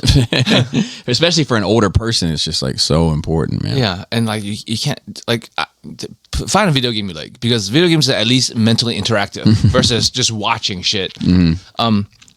But like, There's a Parkinson's thing going on, like, and I'm jaded by it because I hear about it from my wife because she's become somewhat of a big deal in that field. But like, the rate that Parkinson's is like skyrocketing is it beyond population? As is it like it's rising higher than the population is rising. Is what I mean. that I don't know. Yeah, because But like it- if you have it's- 10 more it's- cases of Parkinson's because you got 10 more humans in the world. Oh no, yeah, no, it's rising higher than the population. Yes. It's It's yeah. Rate Yes. versus cases. Yeah. where like they're trying to figure out like where is this shit coming from, and it all like it's almost all men. It's almost all like it seems to affect a very specific population, and like they're they don't know if it's Did we all just die younger before we got it back in the day? Well, we did die younger. I mean we did die younger, but I mean it could be any. But I mean if it was like a number of different things, Yeah. like it was 30 years ago, Yeah. 20 years ago, Yeah. that's one thing. But the fact that this one thing seems to be rising to the top, like it's alarming. Yes. But like I don't like that they're making me annoyed. I don't want to be I love my parents. I love my parents, right? And I don't like that I don't want to be annoyed by them. And I feel bad about myself for being annoyed, and then I'm mad at them for making me be annoyed at them to be mad at myself. If that makes sense, it's Yeah. a fucking circle. Yeah. Like you're making me do this to you. Yeah, and You're making me annoyed at you. in Stop my it. experience, it gets worse. You know, just in terms of like, And it's just little things, but like it's just like constantly, like the constant like bickering for no reason, and then like just like little things all the time, and I'm just like, can you just chill? yeah, And then I feel bad about it because like I should be patient with them, right? Because they were fucking patient with me Right. as a shit kid. Yeah. Like they gave me 20 something years to get my shit together. Well, I mean, like, so like, I think about it with like Laura's mom, and then now a little bit with Laura. Like, I see this pattern repeating. So, like, Laura's mom had kids and a husband, and donated, you know, basically her life to them. Kids move out, husband retires, she donates her life to her patients, right? Like, she was a PT as well. yeah. She retires, she donates her life to her mother. But it's not about any of it. She just needs to constantly be taking care of someone. Yeah. You know, and like, but it's in the same breath, it's keeping her sharp, it's keeping her healthy, because she still has a purpose. She still feels like she has a really solid reason to get up and do something. Yeah. You know, and that she's way sharper than a lot of people I know. Like, and you know, she's not my favorite person on the planet, but she's sharp as a I mean, you're fair though. Like she doesn't treat you good, but like you can see that as a human, she Right. does good for herself. Yeah. But yeah, so that's just dealing with that. But that's fine because I'm semi-retired now, so I have more time to see him, and it's great. I feel great. Good. I mean, work-wise, I have so much time. Good. I have so much time to stay home and not talk to people. I love you're like, yeah, these things I don't like. It's great. It's great. It's great. That's- Like you're just like, Who are you trying to keep convince? saying it. Just keep saying it. It's great. I love it. Yeah. you know me. Let's go ahead, Pharaoh. What you got? So I don't get annoyed by my parents. you don't talk to them. No, my dad. Oh, okay. Wait, well, he listens now, so you have to say that. Well, that's way to step on the joke. Oh, sorry. Sorry. I listened back to Eskimo, but bro, just to see what he listened to. It was not that bad. You were in the right. You were in the right on that show. I know. It's just the revelation of all of it. You know. I was gonna say, so if you guys got $5,000, I could we call a throwback. So as far as like watching things, Some Marvel, Star Wars, so maybe. I technically finished Wakanda Forever, Okay. Okay. but I have to go back and rewatch the last 25 minutes. I feel like that's usually the important part.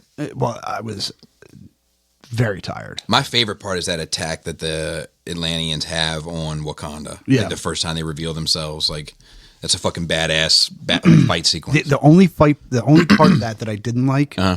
was, I can't remember the character's name, but he's got that like long stick with a ball at the end of it. Oh, I thought it was me for a minute. And so his boat like lands, the leader of the Atlanteans is on the shore, and he's up in the air and it's about to hit him in the back of the head with it, and he just like puts his hand out, it shatters the stick, and he turns around and he punches him, and it launches him across the fucking water, and he like the character like sits up, he's like, oh. It's like, it could have been so great. But yeah, I liked it. I was very tired. I was tired because Sunday, I had a long day. I had a class that I was in the morning. And then T and I had some company business to attend to. And afterwards, we decided to go out to the American Legion. Cheap beer. Yeah. The old watering hole. Oh, watering hole. So we get down there. I talk her into joining. And after like 2 or 3 beers, she had 2 or 3 beers. I had like fucking 7 or 8. Right. She was like, "Hey, it's No, I'm gonna." She's like, "Hey, I'm gonna go home." I was like, "Okay." So we Ubered down there, and I was like, "Oh well, you know, I'll get the Uber.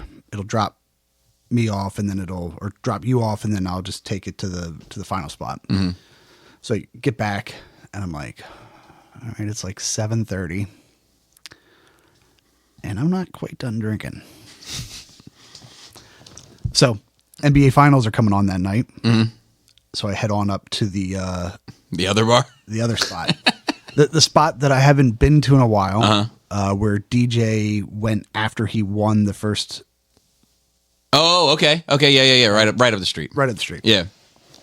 So I walk up there or Uber up there, and you know the lady that owns it. Is it Asian lady or yeah. So I walk in the door and she's like, "Hey, oh, you're back!" Wait, And I'm like, is that "Is that bad?" am I the racist Spider-Man? You sound just like my mom. So she's like, I'm like, "Hey, haven't been here in a while." She's like, "I know," and so she's like, "Come on in," like takes me to the bar, and it's semi popping,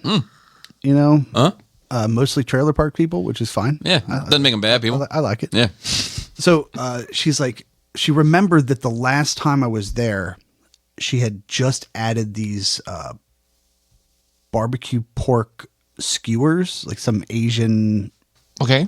whatever. And I was like, they're really good. So she's like, "You liked that last time?" I'm like, Wow, that's fucking awesome. "Yeah." And she's like, "I have something new for you to try." And just Is that tofu? Please be tofu. so brought me more food and just like giving it to me. And like she's like talking to the bartender. She's like, "Get him a beer." Like, and like he's just like, "I guess this is on the house." And I'm like, Jesus Christ, like this is fucking awesome. Yeah. So sit there, and like I wasn't really planning on going out, and I didn't really take time to think about it. So like I had my wallet on me, but I only had like $40 in cash, right? So I was like, well, I guess I'll just play some Keno or something, right? Because like I'm betting on sports, I'm drinking. I'm like, well, I'll keep on doing this. I'm glad I'm sitting down when you told me that. Shocked. So I hit for like $850. All right then, fuck it. So in Maryland, if you hit for more than 600, it causes a tax event. Tax event. That sounds ominous as fuck. A taxable event. So I'm like, well, I don't carry my social security card on me. So Who is that? I was supposed to say hi. Oh, what's up? I did my AP World Test today. How'd you do? So I think I did good. You but- think you did I good. think I did good. But That's usually a good sign. but I'm kind of like, I kind of always think I do good. But to be fair, do you always do good though? You're not wrong. See, there you go. Sometimes. Except when you get a 75 one time. 75%. Okay, yes. We just talked about this. Okay, so it was a lot of questions on like what different organizations covered which different standards and policies. Like if it was like chemicals and if it was like what everything means, like I can tell you what all of the classifications mean right now, and I will if you want me to. You're saying the test. You're saying the test is bad. That's what you're saying. I am saying this is bad. No, but You know what is great about you, Jaina, is that you're a woman and you're so good at accountability. Fuck. Can you tell me 3 other reasons why you didn't do well on that test? It's not your fault. Okay, just one. But, I kind of want to talk about it a little bit, just a tad. There was the LAQ. We got like long essay question, right? It was like 3. You got 4 choices, Uh-huh. and one of the choices was like different kind of impacts to like stop the Cold War from becoming a nuclear war. So I had to talk about bombs for like the entire time. Did you choose And you love it. mutually assured destruction? Yes, I mentioned My that. favorite. It's my favorite political policy. Yeah. Yeah. Well, congratulations. I'm sure you did well. Thank you. Are you going to be around tonight? Are you working or anything? I'm not working. Okay, cool. I have a favor to ask. Okay, so I'm gonna watch TV. Okay. Anyway, Keno, a taxable event. Yeah. So I was like, I don't have my social security card on me, so I just put the ticket in my pocket, and I was like, whatever, I'll get to it later. Hey, and that room's not your fucking space either. Come here for a second. That's the title The of the fucking show. Jaina. Head down. She's walking head down. The fucking pillows and the blankets and the what? fucking The what? The pillows. The what? fucking pillows. the fucking water bottles and shit. Like, Don't you want to enjoy a Saratoga? get a grip. All right, don't treat my space like the rest of this fucking house. This is special. All right. Enjoy your show. Like my blankets. After you're done, you fold them up nice and put them. Don't me just. to fold 'em? Yeah, 100%. 100%. This is my space. I didn't know you like had blankets full. Yeah, yeah. You didn't know I didn't want it to look like shit. Well, I'm telling you now. I want to see a goddamn elephant and a monkey hanging. Fold the blanket so it looks like it's hanging on the door. A little chocolate on the pillow. On the pillow, yes. On the pillow. All right, so enjoy. All right, so sorry. Yeah, Taxable event. So go to put it in my pocket. No big deal. So I text my buddy Paul, who bartends at the other spot further up the street. And he's always like, hey, like, you know, I hit this, I won this, you know, with the Keno lottery racetrack stuff. So I'm like, hey, came out of retirement, turned 20 into 850 or whatever it was. Like, suck on that. Right. And he's just like, damn, where are we going next? I'm like, I don't have my social on me. Like, you know, I'll just cash it later. And like an hour later, he's like, hey, man, the bar's kind of dead here. I'm going to shut down early. You want to go to the casino with that? I'm like, I'm not going to I'm not going to go back and find my social security card just to, he's like, I'll cash it for you. And I'm like, I mean, if you want to swing through and pick me up and cash the ticket. So we did. And you're like, and I don't want a blowjob tonight. I hate a summer breeze on a warm summer's day. So he picks me up. We go to the casino. He cashed it. I give him $100, covers his tax bill and everything like that. Sit down at a roulette machine, turn 200 into 2,400. Damn. That motherfucker loses the 100 that I gave him, loses another 100 I gave him, and loses 200 out of his pocket. And he's like, all right, man, I think I'm done. And I'm like, I ain't fucking stopping. So he leaves at like 2-ish in the morning. I Uber home at 7:15. Oh my God. How far up were you?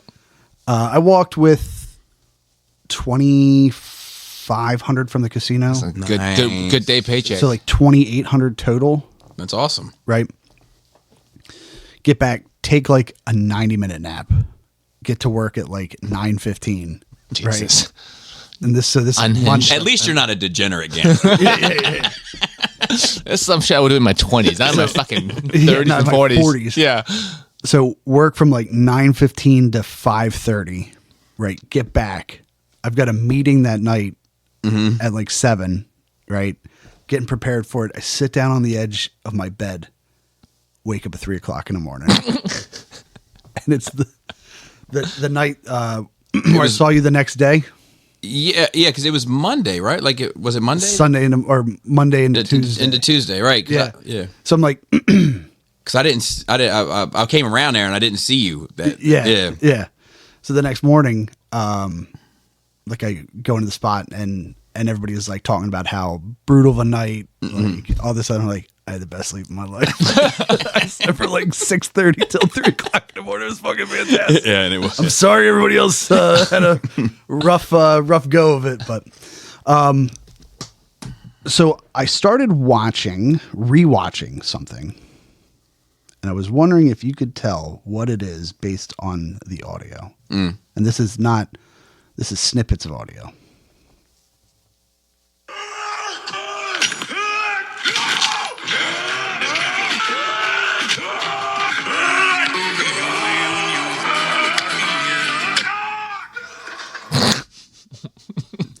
Punisher.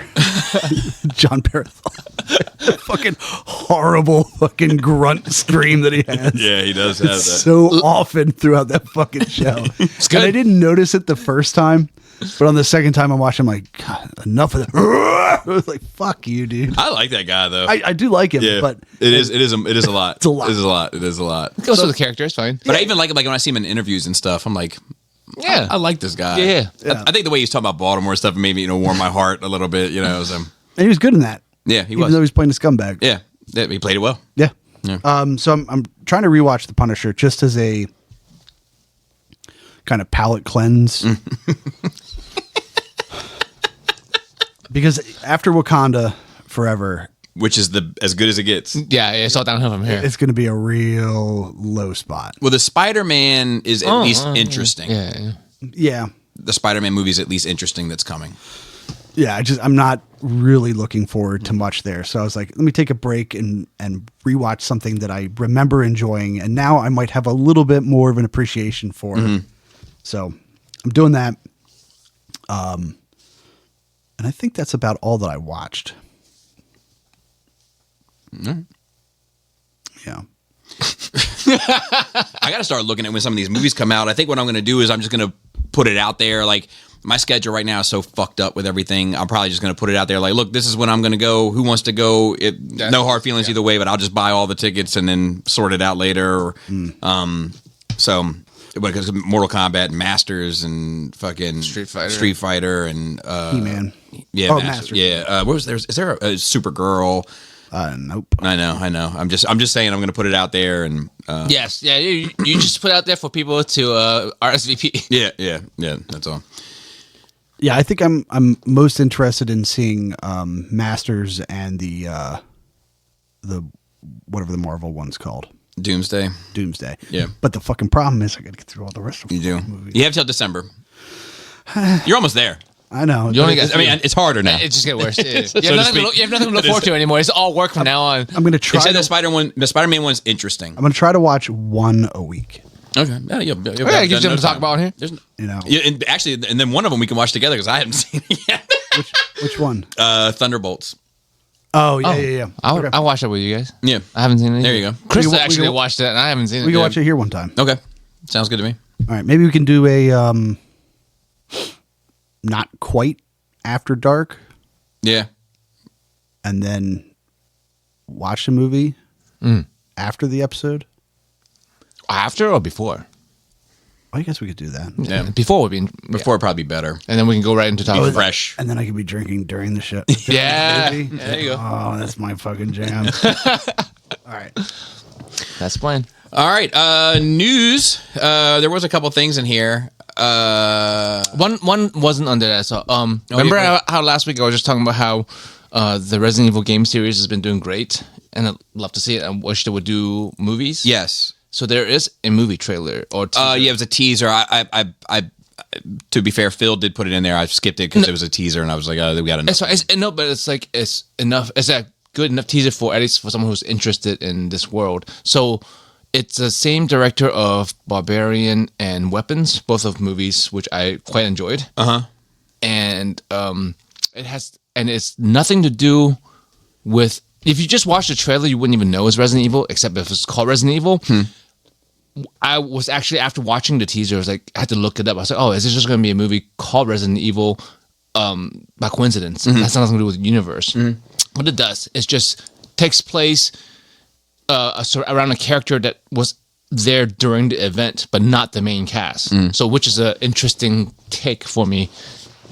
Because usually you're always playing the games, you're always playing some kind of protagonist, some kind of like hero, Right. type, but it's bad shit happening everywhere, zombie apocalypse or virus outbreak. Yeah. So looks quite horror. The hantavirus? The T virus and the G virus.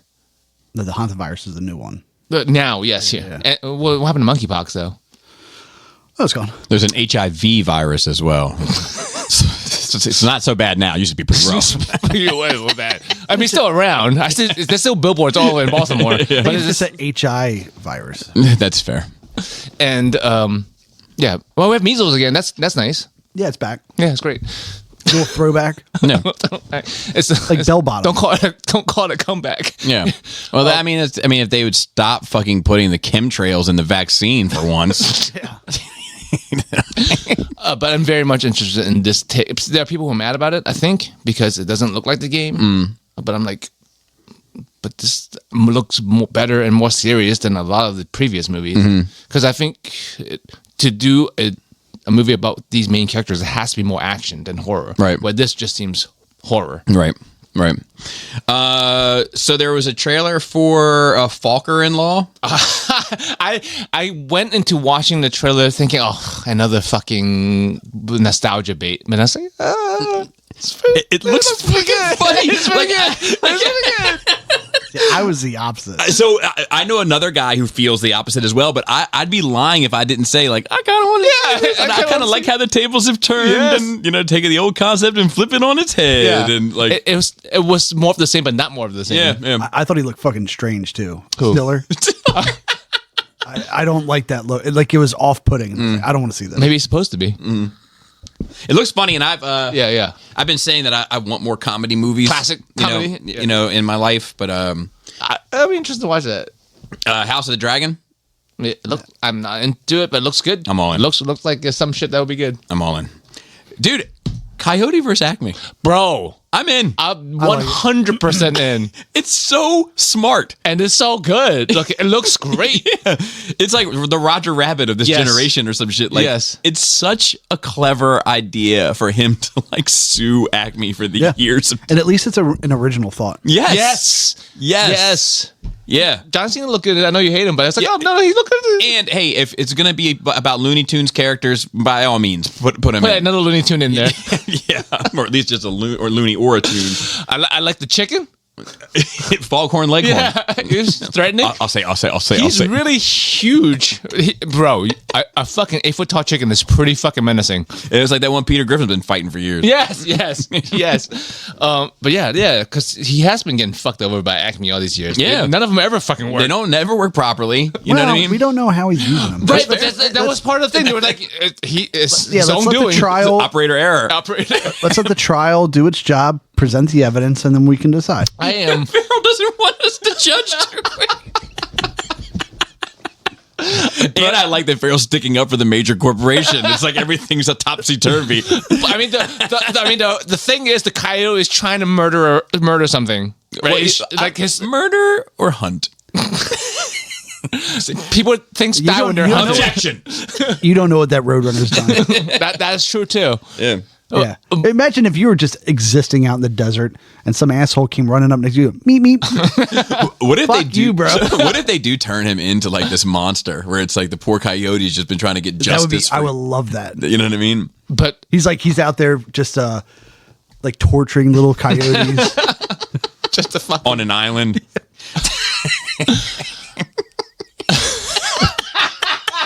with a dentist chair. And Foghorn Leghorn is known the whole time. Foghorn Leghorn definitely would have visited the island. And he's had He's got a all little the chicken records. hawk kid. I'll say, bring that little dog over here. He's got all their emails. Oh fuck. Oh god. But like- Pepe Le Pew would have 100% Oh been. my god. 100. No, he would have been like Elon. He would have been trying to get in there, but like he just they wouldn't let him in. He's stinky. Yeah, I was like, no, you can't come. Oh, it's great. When you're gonna write your own Looney Tune movies. Yeah.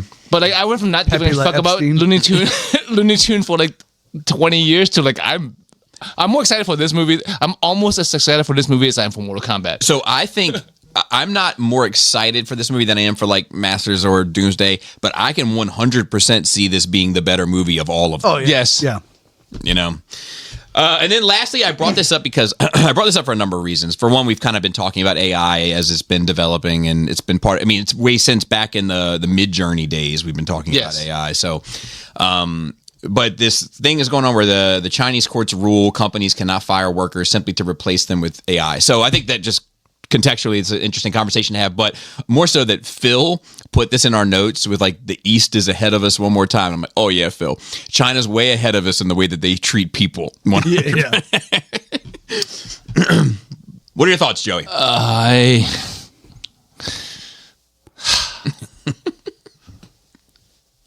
I'm an AI fan. So, on And to be clear, you're getting no points on any of this. So you're not no points. On the surface level, I think it's good. On the surface level, I think yes. Okay, if you're gonna be for the people, the People's Republic of China. It's in the name. Democratic. All, Republic. has there ever been a more truly and honest name of a country? Other than North Korea, who's just the Northern Korea. I'm in a silly mood today. But where do we draw the line, though? Like, you didn't do anything about automation. You didn't say you can't replace humans with robots simply to replace them with robot arms, for example, right? Why are we fucking giving these people flowers for doing this? Like, Well- why don't we retroactively? All right, like we hire all the fucking workers and the kids who are working in the coal mines, whatever the fuck. That's where I go. Is like, all right. Well, why is this same institution, and it sounds like, once again, I agree with you on the surface, like a good thing. Yeah. But why are you also creating work environments where you have to install nets so that nobody jumps off of them, That too. off the buildings? So to me, the AI issue is not separate from the automation. It's the complete. It's what makes automation actually what's going to replace us. Yeah, it's the final piece. Right. It's and, like and that's the part. But that's why they should just they either cut all of it out or none of it out. This doesn't make them any better. This just makes them scared for their own jobs. Right, but I mean, There's people in place right now. It's like, oh shit, AI can replace policy making or something like that because they can, and then they're like, we should squash this because a robot arm can't replace policy making. right, but this is what like That's how I see it anyway. this is what destroys society, and not just China or wherever. It's like the global economy. Good. It's not great. I'm with Fair. I know it's not, but also yeah, because it's people's fault. Because with AI and with automation, we see it as humans, and knowing humans, like, oh, this is the dystopia. This is the end of humans. Where if we were It's not the fucking end- it's not if the we end of were humans. if we were fucking just good people, I'm like, this is amazing. People don't have to work anymore. We have machines and an AI in place, and then people can just look at and just do hobbies and arts and crafts and whatever. We don't look at it that way. We're like, oh, they're taking everyone's jobs. Where like we don't look at it as, oh, people just don't have to work because they don't have to. Right, but I think we're looking at it. I think we're looking at it as, and I agree with you with the good people thing. But I think we look at it as they're taking people's jobs, because at the end of the day, you know, the whole thing comes down to goods and services, right? And the ones that aren't doing goods and services are people in government. So the people in government are the ones that are still going to be needed, and the goods and services people are the people that are going to lose out. And if because of that they were to say, now, you know, these companies are still making this amount of money and we'll just distribute that or whatever, like, and that's not an idea. But then who distributes it? It's the government. Who's in control of it? And then you have, you know, like the same group of people that already have too much having more, you know, But yeah, you know, and I'm not going to argue this point anymore because I've already argued my point enough on the show. About just your opponent, your opposition is just other people. right. It's not AI. It's not the fucking robot arms. I agree. So like For now, so like I agree. This to me is just like, it doesn't do anything. It doesn't mean anything to me. We're not really doing this to help people. I agree. We've never No. been. We've never been like I would venture to say more than 50% of people in the world have jobs because they need them. They're not worried about losing the job because they need purpose in life. They worry about losing the job because they need a source of income in life. But if we just don't need to work anymore, I don't know. I understand the system is already too built and too in process for it to be reshaped without just fucking tearing it down and rebuilding, which is an argument to be had. But this means nothing to me. Well, I mean, that's kind of my whole point is that if we're going to tear everything down and build back up with this new information that we have, this ability that we have as a species, sorry, then that would be fine. But we're not going to do that. Right. That's my point. We won't do that because the people that have the power to do that Yeah. would then not have the power anymore. Right. Right. So the people that get caught up in it What's everybody else? is the majority, like the Overwhelming. ridiculous Yeah. 99.5% Right. of people. Right. And where you fall in that income and how much money you have and everything like that just means that it'll affect you later. And then who controls it? Who Yeah. divvies They're it asking up? me to replace myself with AI training. Right. Yeah. Who I controls understand it? that. But technically you are fine For now. Yeah. for a while. For a while. Yeah. If you were living paycheck to paycheck, you'd You're feel not. it. You'd feel it next paycheck. Like Spirit almost Airline like- employees it's like a who Lex- just lost their job midair. right. It's like a Lex Luthor thing, a component to it, right? It was like, because people that have it, and then who do you trust to have it, and then to divvy it up, who do you trust to divvy it up, right? And then is it in any way robbing humanity of its ambition, you know, and potential progress? Like there are some, Well, like, this is our progress. We made AI. Humans got us this far. We as a Yeah. whole got this. yeah, but what's next? Go in space. I don't know. Go in the Right, ocean. right. But that's what I'm saying. Is But it? there's Is no it People incentive find a to- way. right? No, I agree. But Yeah. is it potentially? And I'm not saying I'm committed. Yeah. I'm just saying that is it potentially robbing people of any ambition? They're just you're getting cut a check to exist, right? Is it robbing people of any ambition to strive for more? Yeah. So I have a imagine they said, you know what, money's gone. Yeah. Right. We're going to replace this whole thing with you get an allotment for whatever, but you can't get wealthy. You can only get what you get, and everybody has enough, right? Nobody's lacking, right? Then what's the incentive for somebody to and I'm not saying that this is 100% the case, but To reach. to reach for something, to try to spend hundreds of hours trying to solve a problem. So two answers. I mean, I answered Bobby's first. It's like, what's just cutting people checks? That's what's happening. Except they just lose 40 to 80 hours of their lives. They're just there to bag shit, right? And you get cut a check for just giving up 80 hours of your life, Correct. for the check. I mean, not everybody feels that way. No, Right, but yeah, a lot of people do. Right. So like, what ends up happening is you still get cut a check, but you just have the 80 hours that you were doing meaningless task anyway. Yeah, but what about the people that are getting cut the check for the 80 hours that are actually moving society? So forward? that's part of his question, which is to say, like, I'm not saying communism. I'm not saying everyone gets the same shit. I'm saying everyone can just be comfortable, right? And if you want to do more, A, no one's stopping you, and B, there should be incentive for you to do more. right. Okay, But everyone at baseline, and who do we? I'm with you. I like that. I like your perspective. Yeah. Who do we trust? You. no, Oh, AI. so AI is the. I don't know. Yeah, That's so- my joke answer, but also not, because I would trust a fucking computer to make some decisions a lot more than I would trust a fucking human I don't know.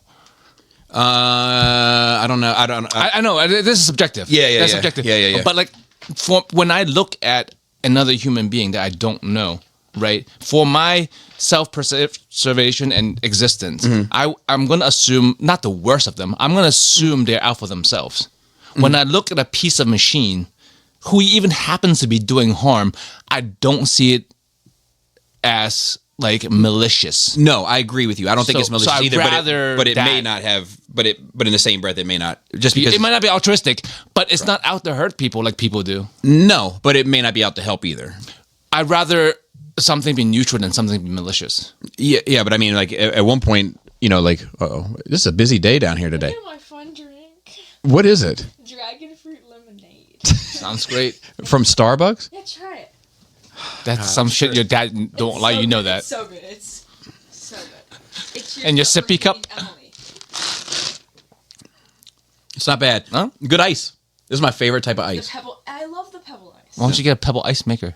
That's what I. So we were gonna. Then you'd be spoiled. You won't appreciate it. Same thing with getting the money from the AI. Then you won't appreciate it. You're not gonna when you get a little special treat. Well, we were gonna get it for you for Christmas. No, you were not. Yes. A Pebble ice machine? Yes. Are you serious? Yes. And her name was Opal, but all the people were like, she makes loud noises, and she gave my cousin cancer. What? Wait, what? Opal did what? I don't really know. What kind of sweatpants are those? They're Under Armour. Oh, are they? Baltimore. We got a baggy look today. Okay, well. No, I'm not saying it look bad. I think it look good, but She's just home right now. no. She went to school. She went to school like that. Oh. Yeah. No, you look cool. I was giving homeless vibe today. She was funny. Hey, sit down for a second and tell the people. Don't say the dude's name, okay? Okay. You can say Mr. B or Mr. You know what I mean, or Mr. Potato Head. Mr. B or Mr. K. But what y'all be doing to that teacher? Okay, so we have this teacher at our school, and he's our science teacher, and he's supposed to be a math teacher, so it, like, pisses him off that he teaches math. and he yells at us all the time. It never ends. So yesterday, everybody's favorite teacher walks in, and everybody goes, "Oh my gosh, hi!" And she like smiles, and he goes, "Shut up!" She like flinched too. We're like, "Jeez!" And then, so one kid was pretending like he was born in like where he was like had to be on the block, and then he was like he's pretending he's making gun noises with his mouth and all this and all that, and then he starts laughing and he goes, and then the whole class starts oinking. And then Mr. Kevin goes, "Are you going?" But you just said his fucking name. Oh, I did. The worst in podcasting ever. And he goes, "What are you guys? A whole bunch of pigs?" Hey, what is it, y'all? Just sneezing and coughing. So this one kid had like a sneezing problem. So everybody starts fake sneezing. And anytime one person goes to fake sneeze, everybody would be like, "Bless you, bless you, bless you, bless you." And it would never end. And then there's one time where he got super mad. And he's like, "I just want you guys to respect me." And we were all like, and everybody was like, "Yes, sir." And then one kid went, "Yes, sir." And what about with the joke? He made a joke that. So there's this one kid, and he loves to ask stupid questions all the time. So he was like, "So is MCAP a test?" He asking stupid questions to fuck with him, right? Yes. Yeah. And he goes, "Sorry, I'm allergic to stupid questions." And everybody's got, "Ooh, sick burn." And then there's one time where he got a haircut. So he walks in, and the kids are like raising their hand. They're like, "Hey, can I have some help? I want to know where your barber is. I need to get a cut like that." Just clowning on this dude. The whole day. So I would say poor guy, except he seems like a shit dude. They're gonna push him to his limits. He's gonna. How many kids are in your class? like 30.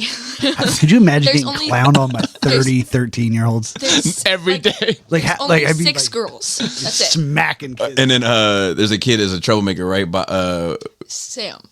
oh So yeah. Sam's mixed. The rest of the class is white besides AJ and Jameson. But we had this pencil sharpener, and anytime that the pencil sharpener goes off, the whole class goes to like mimic the pencil sharpener. So It's like death by 1,000 paper cuts. You know, like This is the shit we used to do. during our testing, Mr. Kever has to do like everything for everybody, like grab them tissues and all this and all that. So some kid's like, "Can you sharpen my pencil?" And he's like, "Yeah." So he goes over to the pencil sharpener, and the whole class goes, and then he looks over at Sam. He goes, "Sam, what are you doing?" And he's like, "What?" And he's like, "You know what I'm talking about." He's like, "The humming." And he was like, "You would know if you were doing it." And he was like, "I wasn't doing anything." And he always blames everything on Sam. And Sam's like, "Well," and then he got out of the class and he was like, "What did I do?" And Mr. Cub's like, "Enough." and then what was the Bobby threw a chair? That was in kindergarten. Oh. So basically there's this girl on my team and her mom's a kindergarten teacher. And in kindergarten, this kid named Bobby, who's known to be a troublemaker, Oh, yeah, that sounds about right. I like him already. and he got super mad to the point where he threw a chair at the teacher. What? It's a fucking zoo. Yeah. But then there was another time where we were having reading buddies. And this kid is like biting the books. He's like yelling at his reading buddy. And the reading buddy, like they like it's like 5th graders helping 1st graders, Oh. like, you know, like, Yeah. and he's We, like, yelling at the read books reading to buddy. them. So the teacher goes, "Go to the calm down corner." He goes to the calm down corner. He starts They have a punching calm this down turtle. This little I thought there was only a Panera. Yeah, here too. It's like this little stuffed animal turtle, because there's like this rule that you would like listen to the turtle or whatever. And he starts punching this turtle. Unhinged. So Are you guys ever scared of that teacher? no. That he might snap? That he might snap. Well, he cries after our. Like, Oh my it's God. so bad. He's like, "I'm so done. I'm sorry you have to see me like this. I just hate my friends." So this is period." this here is the case why teachers shouldn't have guns. Yeah. Yeah. Agreed. And also should maybe get paid more. Well, I don't think he should because he's mean. Well, not him particularly. He might deserve a lot of that, but like some teachers are good and they still get this kind of shit. Well, yeah, we should be paying the better ones Yes. more and then not having to rely on the poor. Well, just let AI teach him more. Oh my God. They're teaching him anyway. Trust me. His job too? How much AI do you use, Selena? Ooh. No, I shouldn't ask that. ooh, a lot. There you go. What were you gonna say? Oh my gosh. Okay, so he has this bucket of like cap erasers. And one day some kid took all of the cap erasers and started tearing them up and threw them at this one kid. And he took them all and he threw them at another kid, and the other kid's trying to pick them all up before Mr. Kever sees, and he walks over, he's like, "Why are there 7 torn up cap erasers on my floor?" And they're like, just complete crickets. And he goes, "Sam?" And he's like, "I didn't do anything!" Sam is the one who's gonna snap. It's going to be the two of them. Yeah, it's gonna be the two So of them. then, Now, if those two were fighting, would you jump in and break it up? no. No. None of your business, right? Well, I'm gonna record it. Exactly. It's a little bit of the mix. Exactly. It's a little bit of the mix. So, after class, he took the like pencil box he had the erasers in and throws it across the classroom. And the second period was like, and he went, "Sorry, I just hate my first period." Because you guys are driving him nuts. He's so done with it. But he's getting married this month with a man. Yeah, which is fine. Well, I don't think it's a man, but I think it's a man, but it might not be a man. Okay. But he's always saying my fiance because he. What? Because it's just another thing to teach him about. You have to bag that one up. Yes, that's the. Yeah. Perfect. All right. Your kid, Yeah, ladies and gentlemen. 100%. Bobby's kid. 100% my kid. Anyway, back to AI. I don't know that there's any more that needs to be said, No. but I think that like it's just that like I don't. I guess to get back to the point of that is I just don't know. I'm not a trusting person. Yeah, me either. So like I think I just don't. When any hey, there's a Kanye line for everything, but he said no one man should have so much power. Yeah, agreed. And I think that nothing should have so much power. And my thing is just people have been sounding the alarm for this kind of thing for a long time. Bro. A long Over a decade. People just don't listen And or don't care. T2 came out in what 91. Yeah. I mean, seriously. Yeah. And we had iRobot, Yeah. which addresses it even more, actually, when they were like, well, yeah, these machines will try to do good by fucking subjugating humanity. That part in iRobot where they were talking about they like gather together. Yeah, in gather the corner. It's like Yeah. Oh, Yeah. Bro, I have robot feels, though, so, like, I'm a robot sympathizer. but it's upsetting to me that there should have been rules and regulations put in place to slow down They AI, said that all. or get ready to change the whole system. They need to get rid of change orders. Once there's things But that are like a critical mass, you were not going to stop it. No, but I'm just saying, like, you either early on Yes. put a pause on that motherfucker, Well, or get ready for it to happen. But waiting until the precipice of it happening, Yeah. to come up with like, oh shit, we might be fucked here, is But the worst that's thing. I mean, that's a human way. Really, that's just a human way. Like there were no way they're going to stop it. There's no way they're going to stop it. They were warned. I think promise one is people don't want to do shit until they have to, and usually that's too late. Like if you believe in climate change or whatever, they told you that shit like 30, 40 years ago. You don't want to do anything about it, so don't complain about it now. And don't tell me about I can't use no fucking plastic straws either when you're just dropping bombs. Oh, dude, that's the fucking worst. But that might be that might be the thing I hate the most about our society is the fucking paper straws. the paper straw. Dude, you don't understand. The paper straw is the same as this legislation. It's too little, too late, and doesn't really fucking do anything. It's just a gesture. But what this stuff is, AI, Yeah. doesn't fuck up my goddamn Coke Zero. Yes. But also they I think a lot of people just didn't believe it. Just there's not enough believers back in the day about We got a lot of fucking dummies in this world. yeah. Because people have no imagination. There's also 4 Dummies Uncut on Patreon, which is a monthly subscription. $29.99. Like there were I mean once upon a time people would never believe that you were going to be a flying machine. People didn't believe the fucking Earth went around the sun. Like people just don't believe in shit. Yeah. So I don't know. Yeah, you're right. What do you think about Spirit? Airlines? Yeah, What about it? it's gone. Yeah. Sucks. Does it? I think so. I think it's a symptom of a greater problem that's rolling down the street. Oh yeah, Yeah. yeah. That's the real problem. Right. I think it was a symptom of a problem floating in the air.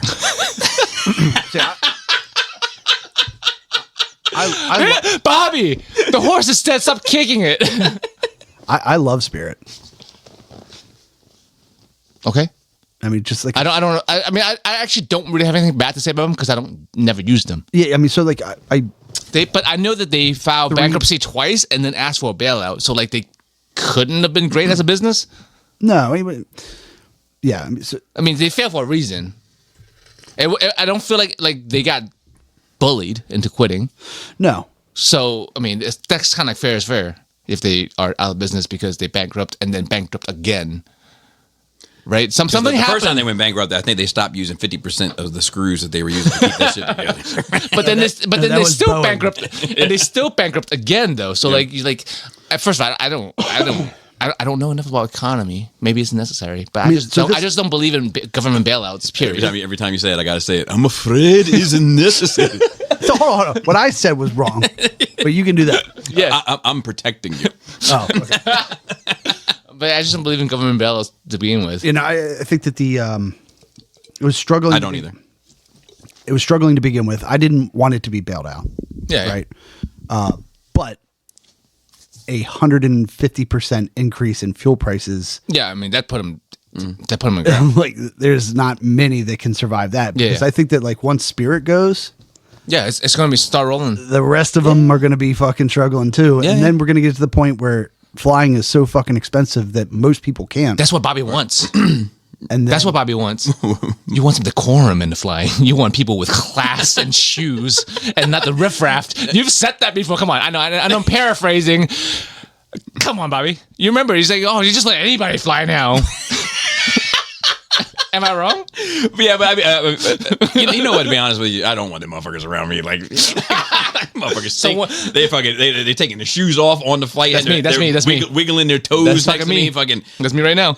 get out, like, but yeah, but your family. It's like I'm talking about these grinding motherfuckers. into your carpet. Yeah, I'm talking about these motherfuckers on the goddamn airplane. Like they bring their own food. They're eating food stinks. Fucking, fish or fucking chicken, motherfucker. Like, like, So when prices get fucking where Bobby thinks it should be, then the crowd would be what Bobby wants. but I don't think it's just all- it's all in jest. But like, I think that like if they just cut out that complimentary prayer book they gave every flight, maybe. I don't remember that. Oh, you did. Oh, maybe I'm a Spirit Rewards member or something. But Spirit Award. it was like it's just in case this motherfucker starts going down, Oh. and then like, you open it and it's just prayers that you can say. But yeah, I mean, this is just there's a lot of cracks in the foundation of the whole world, right? And in the hull of the plane as well. that was Boeing. Oh yeah, that was Boeing. Yeah. And that's a big company. Yeah, that was the Supermax. But yeah, I mean, we all just like Well, the problem with all this shit is then you all just everybody has to start traveling federal government airlines. Like Yeah, and that's- it was just not great. But like, I think a lot of people don't. Maybe it's a pessimist in me, of course. But like, I feel like we all just in that dog meme. The dog's sitting at the table and everything's on fire. I'm like, this is fine. Yeah, I mean, And that's how it feels like. A lot of people don't see it that way. A lot of people are more optimistic about the world, but I'm just like, Well, to me, the fire's spreading, it's the and same there's more things are catching on fire. But I guess this is fine. We'll just sit here because we have nowhere to go. The doors are locked. When I go back to that AI, like who runs the AI, like Who watches The Watchmen though? correct, and it's it's the checks and balances of power that I'm always so concerned about. Yes. And I just like if everybody gets an allotment, right? Well, I'll just say this: historically, there's going to be somebody. If AI becomes like, all right, we're going to trust it with all of these things. There's somebody that's the CEO of that AI. There's gonna be We don't want somebody. it to be, but And historically speaking, when specifically government is in charge of handing out the food, it doesn't go well for the people. Yep. We do have a question. hey, how would you ask a question? That itself is a great question. You can email us at nerdrageradiomail@gmail.com. Yeah, AI, replace me. Did you remember that? Did you see that clip? Did you ever see? Because I know you're not on, but I sent that clip where they were fucking with that robot on Flagrant 2 No. Yeah. with the Imagine Dragons Yeah, joke. yeah, You know, yes. it's like, you'll never replace us. Yes. Well, speaking of which, I did watch a Flagrant 2, like a whole show, which I've never done before. But they had the RZA on. Okay. And they had like a really great conversation with him, where it wasn't all like just kind of your typical music interview conversations. They like asked about his points of view on multiple different things and how he kind of sees the world. And if you like Wu-Tang and you're fascinated with that era and everything, like that Flagrant 2 interview with the RZA is fantastic. It's much more of a conversation. Paul C. wrote in, Happy New Year, Hey, yo. motherfucker. So the Michael the Michael movie has come out and reviews are all quite good, despite the fact in pretty much every comment section there is still someone talking about the things MJ was accused of but never actually convicted of.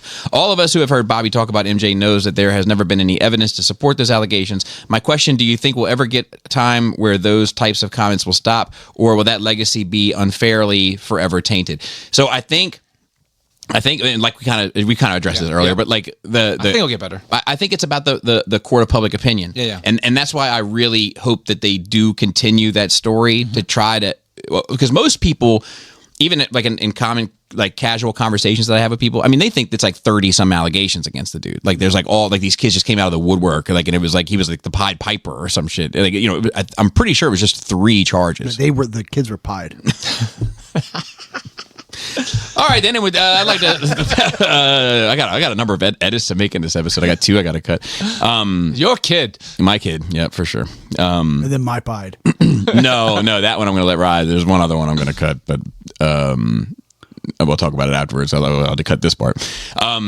So shout out to Chris Bickerton is on assignment, and shout out to Marilyn Phil on our notes and on Twitter. Shout out to Dante on Facebook. And with that, Flappy labias. Moist thighs. tight dick player.